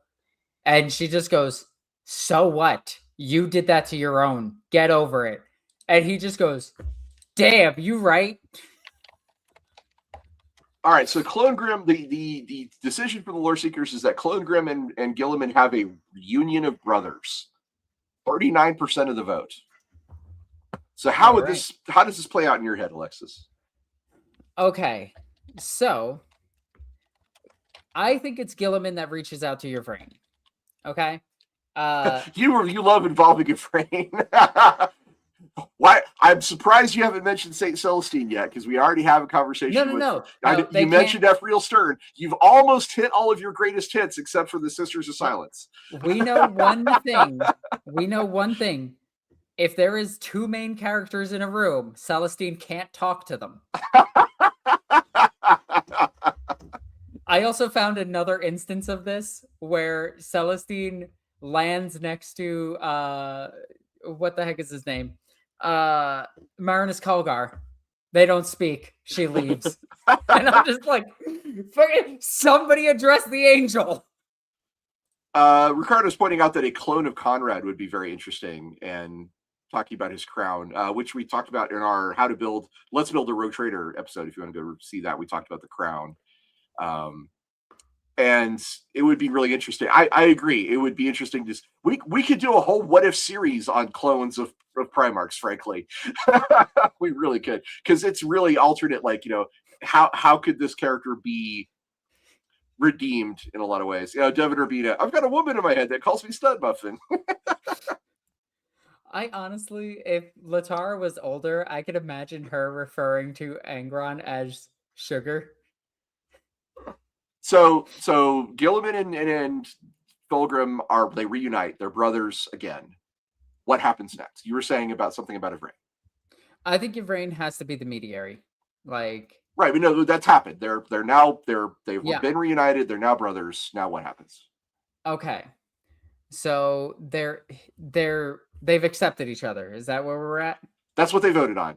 The result was a brothers reunite, Gilliman and Fauxgrim. Okay. So I think at this point, Gilliman does not trust Fauxgrim at all. Mm-hmm. And finally sees the purpose of the Inquisition. And he's like, well, he already knows how good the Inquisition is. Like, he knows how useful it is. He doesn't like it, but he knows it. Spitfire says, Lorebeards 40K, maximum clonage. We have our own clone saga here on Lorebeards 40K. Does that make me Ben Riley? Does that make you the Scarlet Spider? What's happening? I mean, I would go with Madam Web. There you go, Madam Web. Yeah. That's a very funny one, Spitfire. Thank you. I want to play the Maximum Carnage games again for Sega Genesis. Those were awesome. Those side scrollers. Okay, but the brothers meet. Gilliman doesn't trust them at all. He uses the Inquisition to watch him at every turn. Now, whether or not Fauxgrim stays loyal is the next question in my mind.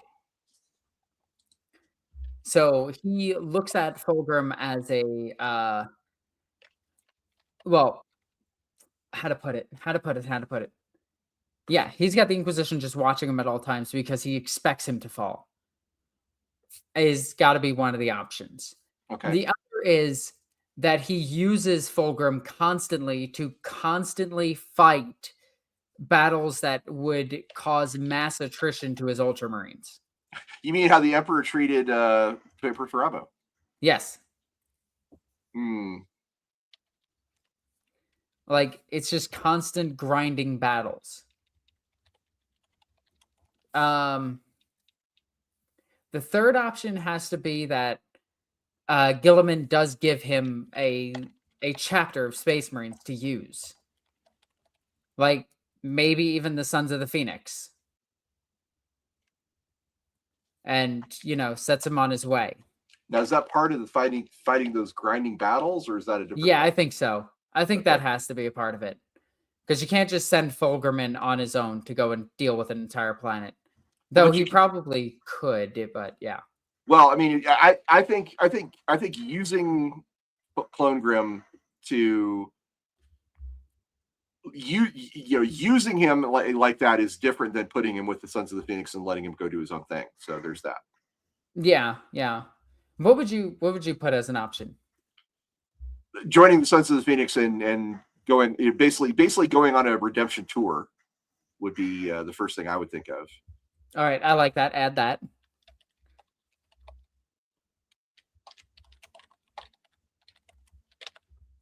Oh, here's a good question.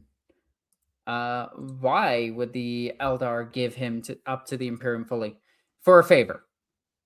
Yeah, it would be a trade more than anything else. Yeah. Also, him with the Imperium is less likely to fall to chaos. Yes.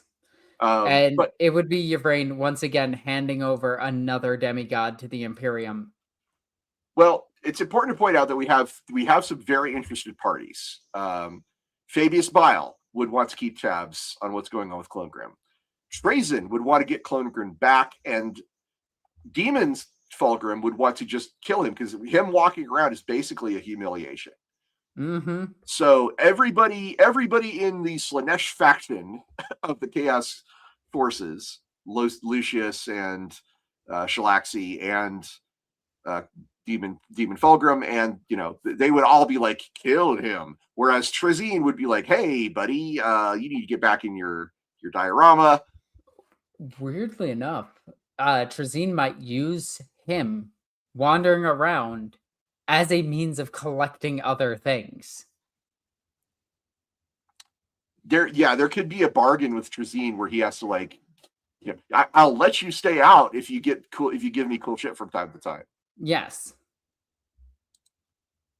The Eldar trade him to get more Exodite models. Yeah, you're right. You're right. I don't know. I like the idea that Gilliman is either reluctant to use him or uses him excessively. And then Fulgrim to wanting to prove his own loyalty would do all of those things and do it exceptionally well if his legion is trained, if his chapter is trained as good as his legion. I think the last option will be Clonegrim goes and visits, and this is, the redemption tour is kind of what I was thinking, is that he goes and visits all the places that are important to his former life. Yes. So the other option would be him visiting places that are relevant to his to the new. Yeah. Instead of going to Terra, he's like, okay, I'm going to go to Ultramar, or instead of going to Eleanor, he says, I'm going to go to Armageddon, or I don't know. There's some way. I keep wanting to tie it back to the past, but I know that's not necessarily the best option here. I think we do need a fourth way to go with Gilliman and Fulgrim. And we've got, Watch by the Inquisition, used excessively, Redemption Tour. Those are the three options that are currently open. Returning to Chemos, that's part of the Redemption Tour in my mind, but yeah, maybe.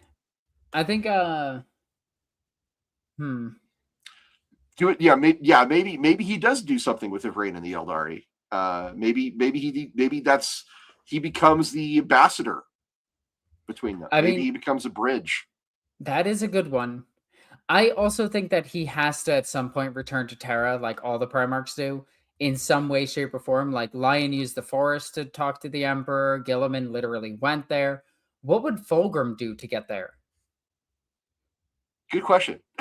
Would a cloned Fulgrim use Yvraine to speak to the Emperor? Oh my god, what if Celestine found him? It's not going to happen because they're two main characters and they can't talk to each other. No, that's interesting. Or what if Abaddon finds him? I don't know. Yeah, I don't know if Abaddon would care. I don't think Abaddon would give a shit. I think because Abaddon already killed Horus, the clone of Horus, and Abaddon would be like, I know what Fabius. Fabius is up to his old tricks again. That's not Fulgrim. I'm just gonna kill him. I don't think he would care. That is true. That is true. Yeah, he's killed a bunch of them before. Now, Demon Fulgrim, though, would definitely absolutely care. Yes, Demon Fulgrim would absolutely try to murder him. I think that's a given. I did not include the Trazyn option, so we can work that in. I think we'll just whatever we end up deciding will also involve Trazyn. We'll just put it that way. Yuzina says if Gilliman gets Yvraine and Russ gets Isha and Jagatai gets Lilith, does Jagatai get Lilith? Hesperax, I guess. Yeah, I guess so. Then who's Fauxgrim's partner? All of the above. I don't know. I mean, Eldred. Eldred. Who would be the most interesting paramour? I think that's the next poll. Is who do we set him up with? Eldred. Enemies to lovers. Let's go. You know what? I can't say that would be out of the question. I'm just saying. I cannot say it would be out of the question. I was obviously face player. All right.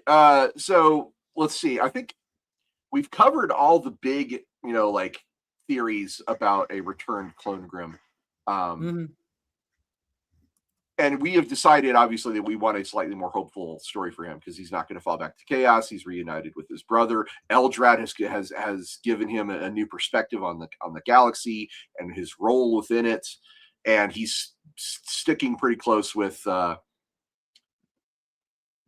Imperium.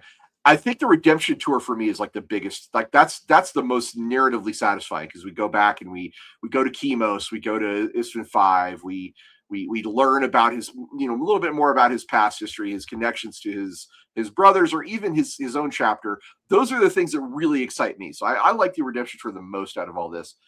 Icefiend says that Jagatai is dead, according to Games Workshop. Where did they say this? Probably Warhammer Community. Icefiend, do you know where that came from? I think that came from the community article about the new bikes. And Ricardo Andre points out that Fauxgrim is the Phoenix. Well, he's called the Phoenician, and Phoenix is something that's connected to him, though. That is one of his like a totemic things. Yeah. And that is obviously part of the Eldari pantheon as well, the Phoenix King. So there is definitely some thematic connections. The live stream said it. Did they? I watched that with you guys. I don't remember them saying that, but that's interesting. Huh. All right. Well, let's see what the Lore Seekers have decided. And it looks like the Lore Seekers want him to have a conversation with the Emperor on Terra, or not, just conversation with the Emperor in general. 60% of you did. Wow, that's a lot of people. Damn. So Fauxgrim is definitely going to have to talk to the Emperor. There's no redemption tour, unfortunately. That was the second highest pick, though. Thank you, the people who voted for that. All right. So how does he speak to the Emperor? Saint Celestine would be a great choice. Going to Terra physically. Yeah, but we already had that happen. You know what I'm feeling? I'm feeling it's the Custodes. How? I think that they go to him on behalf of the Emperor. Well, it would never be that straightforward, right? Like they would say, we have orders. We have been told to bring you, or something like that. And so, weirdly enough, we actually do have one character that Celestine has talked to, and it is a single custodian. The custodian that killed Celestine when Celestine absorbed a giant demon and it couldn't be stopped. And she's like, hey, I'll come back to life. Just kill me. And the custodian's like, I don't know. I don't really believe in this whole God thing, but you're kind of a living saint. And she's just like, and Greyfax is just like, no, trust me, she'll come back. She does that. And the custodian kills her. And she resurrects like a few seconds later. And he's just like, I put a hole in you that would have killed a Primarch. What? All right, so far, the lion has spoken to the Emperor in a dreamlike state or when he's within the forest. So more of a vision or dream journey or vision quest, if you will. Gilliman physically went to Terra, walked into the throne room, and had a physical conversation. If we don't want to repeat those two beats, we need something else. And I just want to confirm with you that you do not want to repeat either of those two beats. Is that correct? No, I don't want to repeat it, but I think I figured it out. What is it? I figured it out. Yeah. And this is the correct answer in all of the history of forever. He finally sits down and makes a marble statue of the Emperor and puts his Oh, heart and soul into it, and it talks to oh, him. that's brilliant. That is brilliant. I agree. That's excellent because that was the thing in the novel that was driving him crazy. He was trying to sculpt the emperor, like sitting down and sculpting the emperor and having that statue sort of speak to him. That would be pretty wild. Like, as he's sculpting it, it's speaking to him. Like, Okay. and he finally sets down his tools and realized that he finally made art. Oh, I'm sorry. I gave myself goosebumps with that No, one. that's brilliant. Alexis, you are on fire today. You have so many good ideas. You are on Thank you. fire. Uh, Damn. That I don't know if I could I don't know if I could one up that. that's pretty good. What are some other options for how chat? Like, get involved here. What are some Well, I got nothing. ways? I gave you my magnum opus. So Rogue Trader and the King in Yellow is a possibility, right? Like a Rogue Trader shows up, hey, come with me, and they have a Valdor sets it up somehow. That's a. I mean, I don't know. I'm reaching, obviously. I don't I know. do like the Celestine approach. Your Devin Urbina is like, there are no other options. Alexis cooked, let her cook. Absolute cinema. All right. If I could get two more people to say that, then we will not even bother with the poll. A special child in the form of a sensei. Ugh, I really hate the sensei. Okay. Oh god. So the new version of the sensei is just a magical golden child. And it's just a piece of the emperor. Oh, okay. We got super chat from Kia. I'm sorry. I'm going to murder this name. I'm so sorry. Kia Laulu, I think is how you pronounce it. Kia Laulu. Appreciate your super chat. He says, can't make the live stream, but showing appreciation. Thank you so much. And yes, the chat has decided that we are not coming back from the sculpting of the emperor. That is too good. Okay, because I have the scene in my head as he's doing this.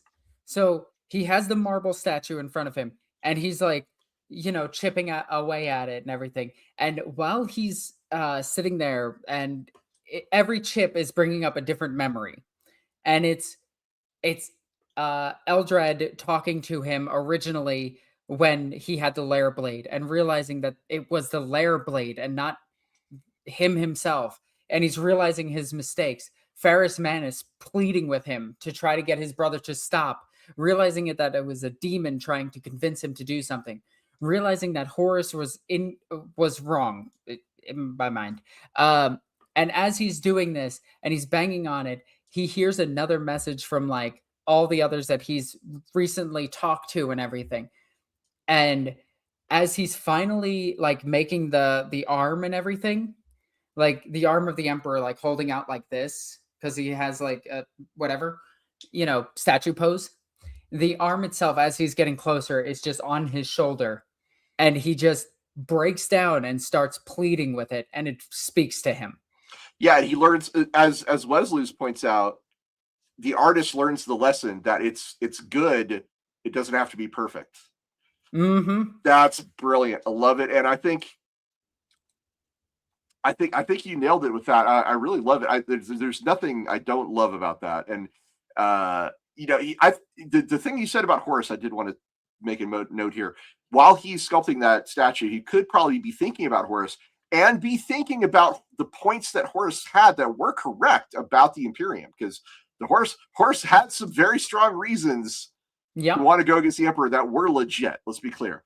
But I think where he would settle is he would remember remember Eldrad's visions, I should say, of the lair blade, and say, okay, Horus was corrupted just like I was corrupted. He may have had great ideas and ideals, and I may have been right to follow him at the time, but we were both corrupted by something outside of ourselves. Mm-hmm. And I think that's the realization I would like to see. And maybe the Emperor isn't in fact saying anything to him, and then it's just him going through it while viewing the Emperor, or the final thing is that he remembers the Emperor handing him the Aquila. Right. This is a guy saying said, he tells Fauxgrim what he has to do to earn the right to wear the Aquila again. And I was like, yeah, I think we definitely want to have that moment with the statue where he's like, am I worthy of the Aquila? Is my legion, can I rebuild my legion with that honor still attached to us? Or do we have to earn it again? And I think, where would you come down on that? That he believes he's good, he can do it, or that he has to earn it back? Like, where would you feel like that? Because he is not the guy. He's the clone of the guy that did all the bad stuff. Because I don't some of that identity is an issue, right?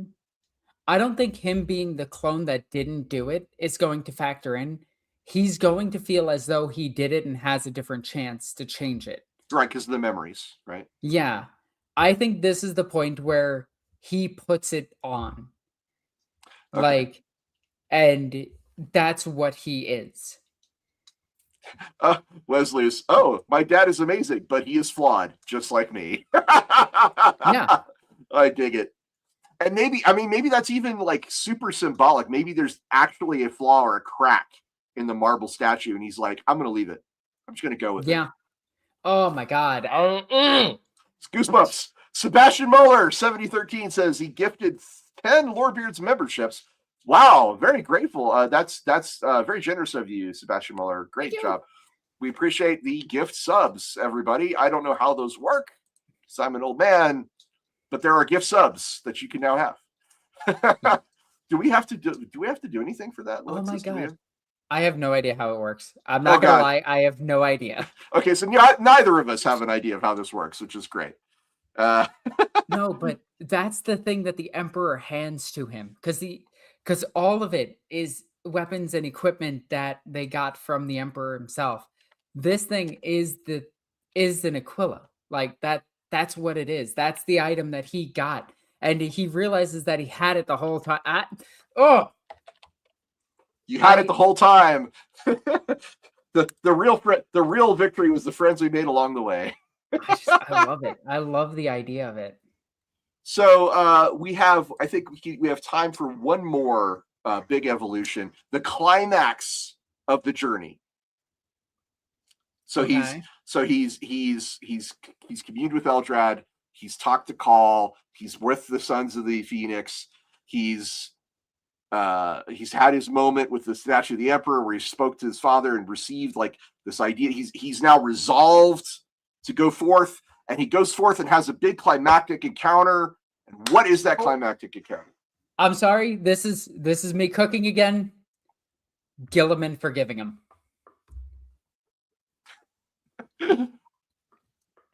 Again, I don't know. I'm like, because it wasn't him, right? Like, would Gilliman like see him as the same guy? Because I feel like Gilliman would have a pretty canny understanding that the clone is not the person. It isn't, but he would know that he could trust him. See, I feel like that would be okay. I feel like this is a story that would require the involvement of someone else to alert Gilliman to the, all right, more spiritual, the more relationship advice side of things. Because I don't think Gilliman is really equipped to be like. Are you trying to set it up so that I say Celestine? No, I'm not. I'm literally not. I promise you, I'm not trying to set that up. We need tragedy, says Rush. I agree. 40K is nothing without tragedy. I honestly think he fights Fauxgrim and dies. Fights Demon Fauxgrim and dies? Okay, that's option one. All right. And that would be very 40K. Mm-hmm. Like he has all of this power behind him and still loses. So the tragic end. Yeah. What is the tragic end of Fauxgrim's journey? Weirdly enough, this might also work on Demon Fauxgrim because it might, like, all of that might return to him, and maybe his Slaaneish's hold on him is weakening because of it. Maybe kind of like how Mortarian's soul is weakening from Nurgle. Maybe Trazyn recaptures him would be a tragic, He goes through this whole journey, and then he gets in touch with Trazyn. Trazyn shows up. He's like, "Hey, you've been doing really cool stuff. Back into the vault you go." I like that, but also I hate it. So put that on there. Okay. Syndicalist Wallower. I always have a tough time with saying that. I apologize. Says, had an Only War game last night. Hey, playing 40K Nice. role-playing games. We love it. I worked on Only War. The team play Chaos Insurgents. Oh, that's an interesting way to play Only War. They killed RoboCop. I made a chromed up Arbites for them to fight, and many of their mooks died. Oh, nice. That's awesome. Old school, very old school. Deep Cut is the man who bites his tongue from AD Police, if you're curious about another version of that particular trope. So, yeah, that's cool, though. I like it. Thank you for telling us about that, Syndicalist Wallower. All right, so we have 2 choices so far. We need 2 more to fill up the poll. What's another tragic end? Joins the Legion of the Damned. gets killed and joins the Legion of the Damned. No, because that's the first one. That's like dies to Fauxgrim. Vanishes into the webway or something else. Lost in the warp.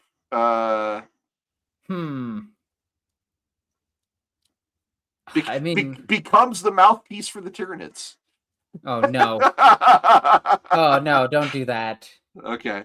Icevane says, Fauxgrim goes to the Fist of Iron in the legendary forge to craft a weapon dedicated to Ferris's memory and is powerful enough to fight Demon Fauxgrim. Yeah, this is where I'm saying if you'd use that sword, maybe recover that sword. I agree. That's a good idea, though. It's a good idea. Self-sacrifice in a moment of clarity is another idea. Oh, yeah. Sorry. I meant to click this off. Ooh, I like this one too. Rush says, Imperium never forgives. So the Inquisition just straight up gets rid of him. No, he gets assassinated. Oh, that would suck. No, but it's very, very 40K. It is. Very 40K. Assassinated by the Imperium is on the list now. So we have one more. We need one more like soul-crushing tragedy for Clone Grim. What is the final tragedy of Clone Grim? Eldrad wipes him out as a potential threat. I showed you what you needed to learn, Clone Fulgrim. I let you go out into the galaxy and do a few things, but now I foresee that you will harm my people in the future, and that means you must die. Yvrain can also kill him.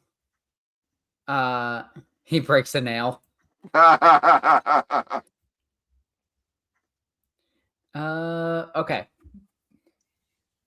I mean, I know the ultimate ending. It's that the final book never gets written, and we don't know what happens. The true tragedy is that he gets ignored and we never find out. Maybe that is the fourth option.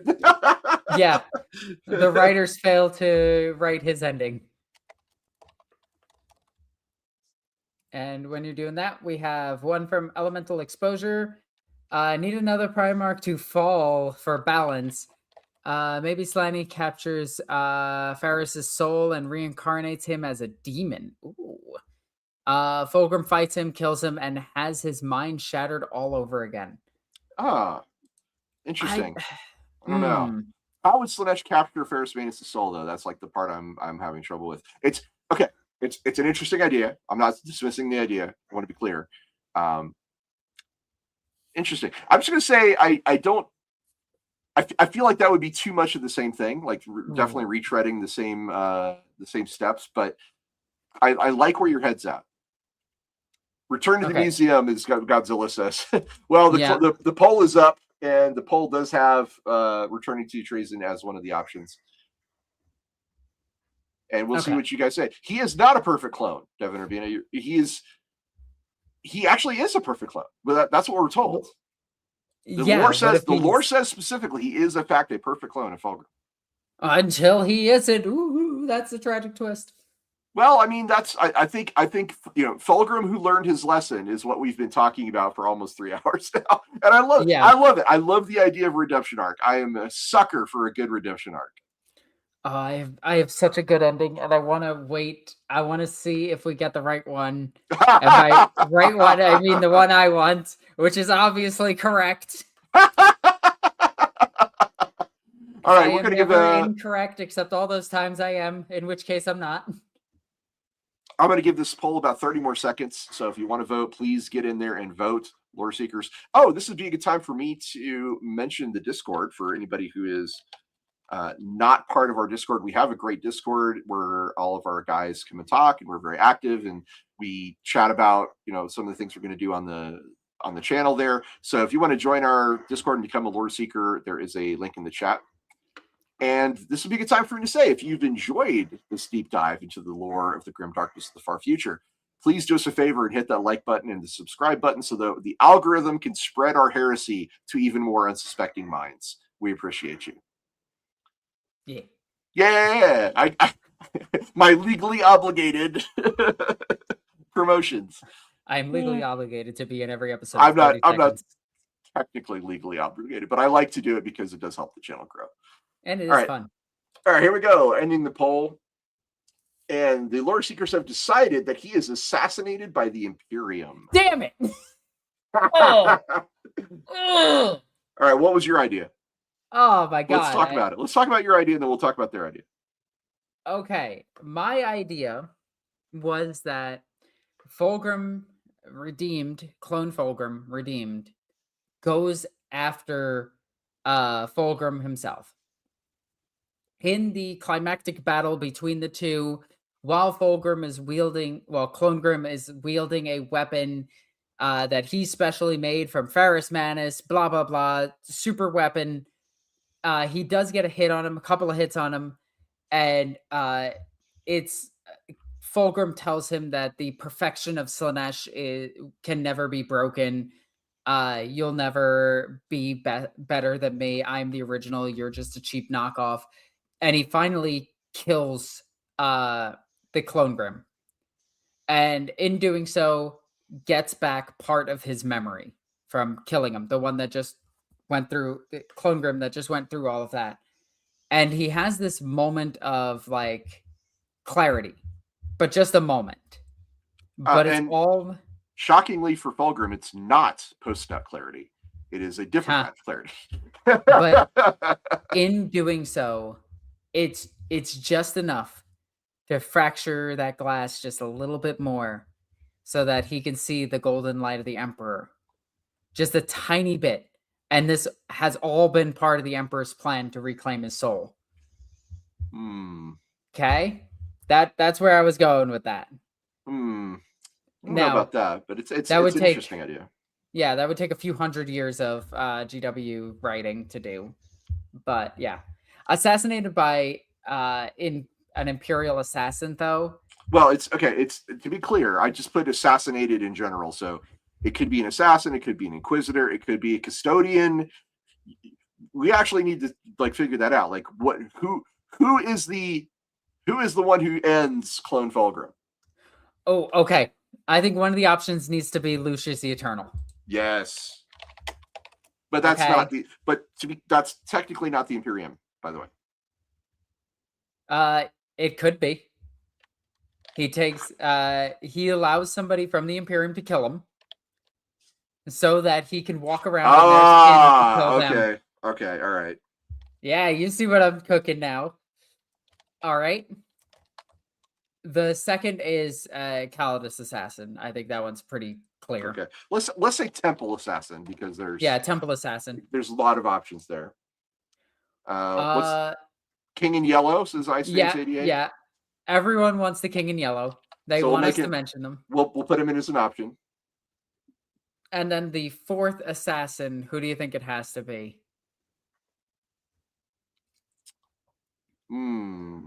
I mean, it could be Fabius Bile. Fabius Bile. No, because he's not Imperial. You're right, not Imperium. It has to be someone in the Imperium. You're right. Ratling. No. Hang on. Greyfax? Or another Inquisitor? Like a named Inquisitor, I think would be really good. Greyfax could be cool. Oh, you know who it could be? I need to find his name really quickly because I always forget his name. Hector Rex? Hector Rex doesn't exist anymore. He was cool, though. He is cool. I agree with that statement. Abelard Abelard, assassinate Clongrim. But I would say Inquisitor Kotias. I'll just say an Inquisitor. But, or Karamazov. Okay, we'll just put down the Inquisition in general. Let's put it that way. Okay. Because no one suspects the Inquisition. It's Rylanor again. All right, so the poll is up. Please vote to see who is the one who ends Clongrim's journey for good. Dun dun dun. Technically, Temple assassins have killed the Primarch before because Calidus murdered Conrad Curse. Conrad Curse, yeah, or at least we're led to believe that. Yep. In all fairness, the Night Lords believe that because they went after that assassin and killed him. Right. The Night Lords certainly believe it to be true. So yeah, there's that. Whether or not Kurz let himself die is a whole nother question. Well, he almost certainly did, because he's recorded himself before the assassin kills him, and he's like, "I know this is going to happen." He saw the moment of his own death. He knew it. Yeah. Kind of like Sanguinius saw the moment of his own death. Yeah. Which psychic powers and Primarchs are kind of just garbage. They're weird, aren't they? They're just they're strange. Lorgar's got some really weird psychic abilities, all that other stuff. Well, Rush is talking about a merchant house. I mean, an Inquisitor would certainly could manipulate that to happen. Hell, it could also just be the Mechanicus. He is tech heresy. I mean, they do have assassins. That would be a bold. They do. That would be a bold move for the Mechanicus, and I gotta admit, I kind of like it. I mean, especially like Belisarius Call would definitely send assassins after him. Because in this story, Call's the one who got him out from Trazyn in the first place. Ah, okay. So no, but the reason why I'm intrigued by your idea about the Mechanicus is that they're not well known for sending assassins to deal with problems, but they definitely have them. Yeah. And you're right that they definitely would have a stake here. So that Asterian Moloch. Yeah. Assassination via Asterian Moloch, the Minotaurs. That would be another way to go. I mean, that's a great way to do it. Okay, so let's see what they said. The Inquisition is the biggest victor there, 55% of the vote. Okay, now I got another vote that we need to do then. Which Inquisitor? Because I'm thinking Inquisitor Kotias. Well, okay. All right. Inquisitor Karamazov. Good luck spelling that. Oh, I can spell it. Oh, I can't. Listen, I had to write. So for 40K roleplay, I had to write in British English. I had to put OUR for armor and all that stuff and color. And writing the British version of maneuver almost broke me because holy shit, that word is spelled weirdly to my sensibilities. But it did teach me to spell very well, especially 40K names. So fair. Inquisitor Greyfax. Okay, so Greyfax, Kotias, Karamazov,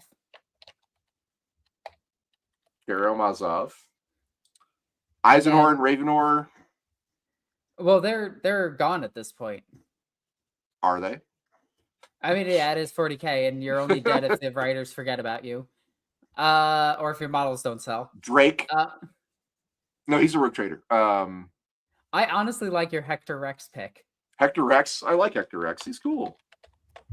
He still has his Terminator armor. He's one of 2 Inquisitors walking around in Terminator armor. Oh, Tyrus. Don't forget about Tyrus. Oh, yeah, Tyrus. 3. Who's the first one in Terminator armor? Oh my god, the girl from the Will of Iron comics. Oh, right. Yeah, that's right. Yeah, but she's also in other novels now, so she is an established character. All right, so the poll is up for which Inquisitor... Oh, we should have put Obi-Wan Sherlock Clouseau. I was tempted, but I was like, nah, come on, that's crazy. Ricardo says, I don't know half the names you just spouted. Well, I know the Inquisition very well because Dark Heresy. Hey, guys, let us do an episode about the Imperium. I would love to talk about the Inquisition. I really want to talk about the Inquisition. What a show. The Inquisition. Here we go. The Inquisition. I don't know the rest of it. Da-da-da-da-da. Yeah, it's great. It's a great song from History of the World Part 1. Oh my God, that's where it's from. Yeah, you I didn't know that? remember watching that as a kid. Let's face it, you can't Torquemada anything. Choosing Ordos would have been easier, Ricardo Andre says. I mean, not only if you stick to the big three. There's so many Ordos of the Yeah, but Inquisition. most Ordos wouldn't go after him. That's actually why I didn't say Inquisitor Croyle, because he's Ordo Xenos or Draxus. Ordo Xenos. Greyfax is also Xenos, isn't she? No, she's Hereticus. Is she? Okay, well, Ordo Hereticus would be the one that would be the most invested. But remember, and this is important, it doesn't matter what Ordo you are if you are facing an imminent threat. So yes, if you have an Ordo Xenos Inquisitor who's facing down a demon, he will fight it. He's not going to say that's somebody else's problem. Yeah, but the reason that I picked Ordo Hereticus and Ordo Malleus is because this is a warp-based creature, because a Primarch, and Hereticus because it's a problem from within, potentially, depending on how you want to read the situation. Yeah, Malleus would also be appropriate. You're right. Xenos is the only one that I would just be like, yeah, they wouldn't care. But no. Again, the Ablationists. Oh, thank you for mentioning the Ablationists. They're not an Ordo. They're a faction, which is different. There's a difference between those two things. Do you know who would go after them if we sent the Mechanicus? Dun, dun, dun. Talia. Thulia? Or Thulia, yeah. Thulia, yeah. She's Ordo, the Destroyers. What are they called? She's a Myrmidon? Yeah. She's one of those people that wants to completely obliterate everything. That's a problem to the Mechanicus. Thulia Gould, the Fire of Mars Secutor. Yeah, she's a Secutor.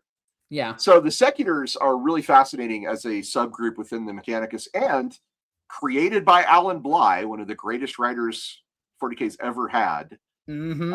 And he created them, guess what? For Dark Heresy. They eventually graduated into the main lore. The Secutors are super, super cool. And now we have another named character for the Mechanicus, by the way. Hey. Yeah, that's two.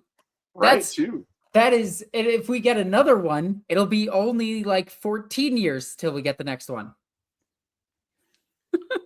Xenos would, I mean, Ricardo, you are technically correct, which is the best kind of correct, because in this story, he has had contact with the Eldari, and that would potentially mark him as as an issue for the Xenos. I was saying, by and large, the Xenos Inquisitors would have bigger fish to fry than a guy who talked to an Eldari that one time. But or you are technically correct. Yeah, ties to Trazyn would also be another reason. So there are reasons for all three Ordos to investigate Fauxgrim. That is actually accurate. Yeah, I would argue that Hereticus and Malleus would have slightly more reasons, but that's fair. I would also argue that Xenos is incredibly busy right now with High Fleet Leviathan. I mean, the answer from Lore Seekers is Karamazov would be the one. Oh my God, here comes the giant chair of I don't care. The giant chair. Karamazov, upon his chair, sneaks up upon Fauxgrim and stomps on him. Well, I mean, it doesn't have to be him directly, but he's the one who gave the order, the kill order. Yep. All right, so Devin Urbina, I mean, Fauxgrim is not just a guy. Okay, you're right. That's fair too. You're right. I've been corrected. Or all three Ordos would have good reasons, and I will stipulate to that. Yep. All right, so let's move on. Let's say we're in our final 12 minutes of the show here. Let's talk about our final thoughts on the journey of Fauxgrim from his freedom to his end. What do you think? I think ultimately, Fauxgrim fits into the lore in the same way that I view the Salamanders. False hope. Where everything that they do is hopeful. And they're trying their best in a galaxy that simply does not care about them. That's 40K. And that is ultimate good deeds you do, no matter how many people you try to save, no matter how much change you try to do, you're going to die and no one is going to remember you. And the brief moments that you're here, you have to fight and try to make your stay known. And the reason that I bring up the salamanders for this, for false hope, is because every time you see the salamanders saving somebody, like when they fought the Inquisition to save a bunch of kids off of a world, it turns out that the mask snuck amongst them and sacrificed that world that those people went to Slanesh. So the salamanders saving a few dozen people killed over 1 billion. And I love that kind of story where it doesn't matter how good or redeemed you are in this world, you will die and no one will care. That's Unless you're Caiaphas 40K. King. Unless you're Unless Caiaphas you're King. Caiaphas King. There's always exceptions to the rule. Yeah. So our story, just to clarify, our story starts with Belisarius Call forming a trade with Trazyn, trading something of great interest to Trazyn in return for Fauxgrim. Probably a man of iron, as we discussed.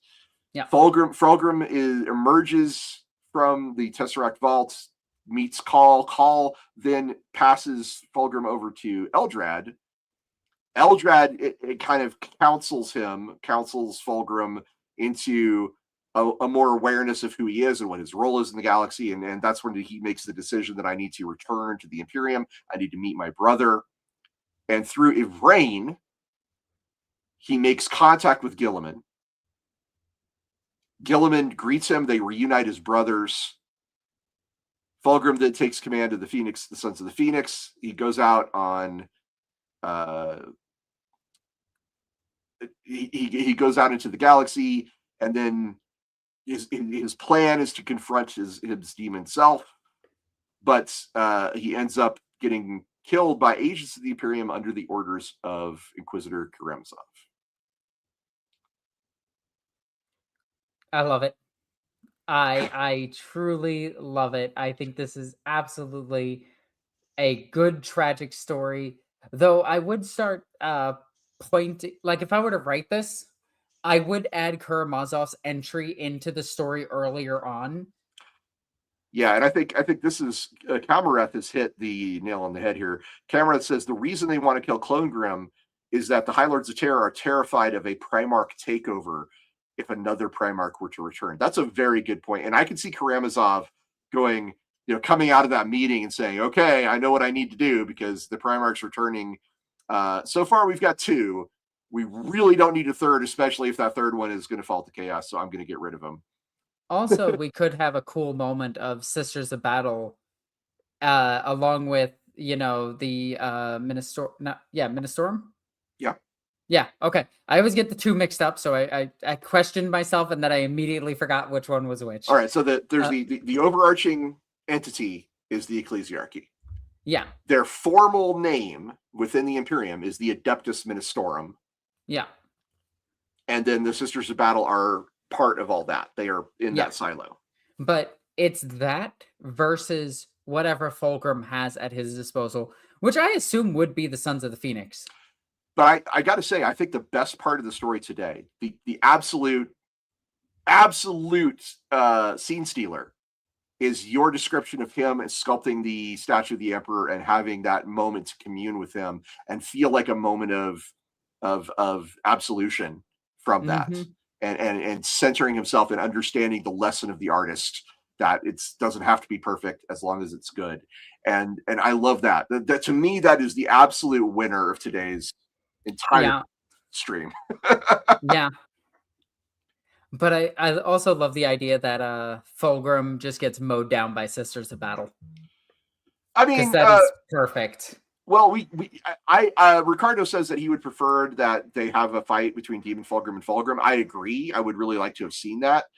And then he points out the Inquisition can always execute Fauxgrim after the fight is over, which I also agree with. I think that would be even better, is to have the two Fauxgrims fight it out, and then at the end, it's actually Karamazov who comes in and just does the death blow on Clogrim. Oh, also, Conrad making the statue is not the same as Fauxgrim making the statue.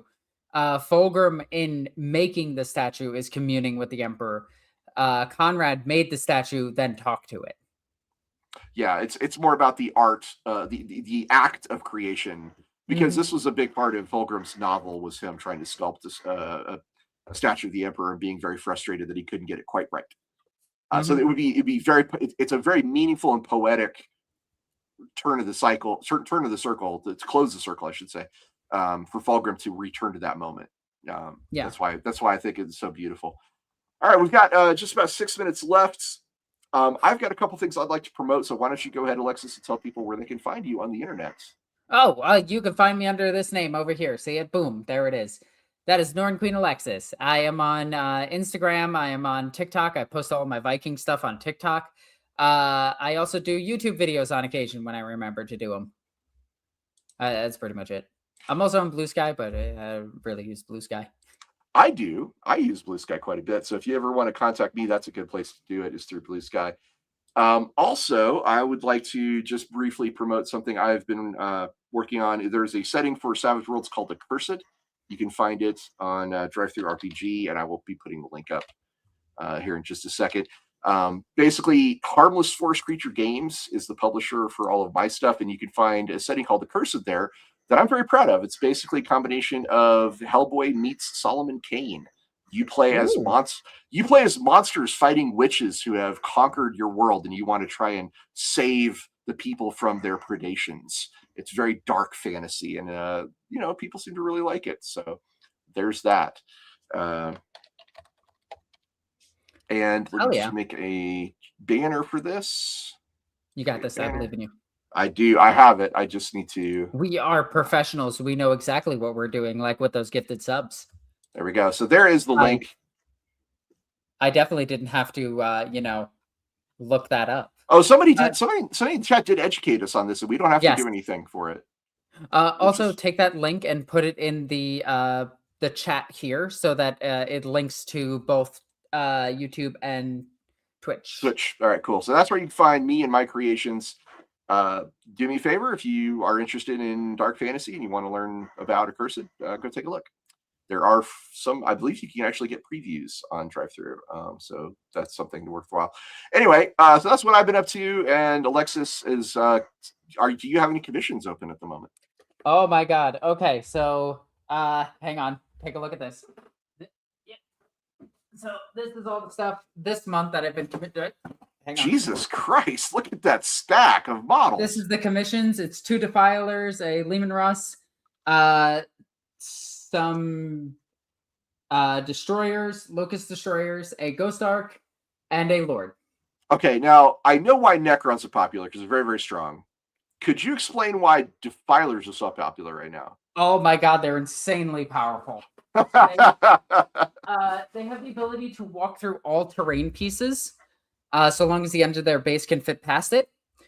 Aside from that, they have a huge amount of firepower, and depending on which legion you go with, they have different abilities. The Black Legion has sustained and lethal hits. The Thousand Sun one can Overwatch on 4+. The Slanesh one, I think, does something. I don't remember what the Slanesh does. The World Eaters one moves further and hits harder. Yeah, they're kind of crazy. I absolutely love them. I'm looking forward to what GW does with the Soul Grinder, because they're definitely not going to Legends it. I hope. Please don't don't hurt my Soul Grinders. So, Alexis, I did find out about the Legion of the Damned. They have appeared in great numbers during the 13th Black Crusade, and some Codex sources are saying that they have appeared in numbers far too great to have been the Firehawks. So we're talking about more than 1,000 Space Marines. They have showed up in greater strength. Do you know where they just showed up? Armageddon? Armageddon. Guess what we're talking about on Saturday? Armageddon. If you would like to hear more of our discussions of the Grim Darkness of the Far Future, check us out every Wednesday and Saturday from 2 to 5 p.m. Mountain Time. And this Saturday, our topic is going to be the War World of Armageddon, which is the setting for the new edition of Warhammer 40K, the 11th edition. And it's a prominent and important thing in the lore as of today, right now, which is July 1st, 2026. Heck yeah. That's it. I think that's about it for our show. I really enjoyed this new version of the What If approach. Hope you guys did too. Give us some feedback on whether you want us to continue this particular format. Be sure to comment it on the video after this so we can see it. That also really helps our numbers. So Yes, thank please you. and thank you. We appreciate you guys. As always, I want you all to remember, in the grim darkness of the far future, there is only lore. Thank you so much. All right. Love you guys. Take care.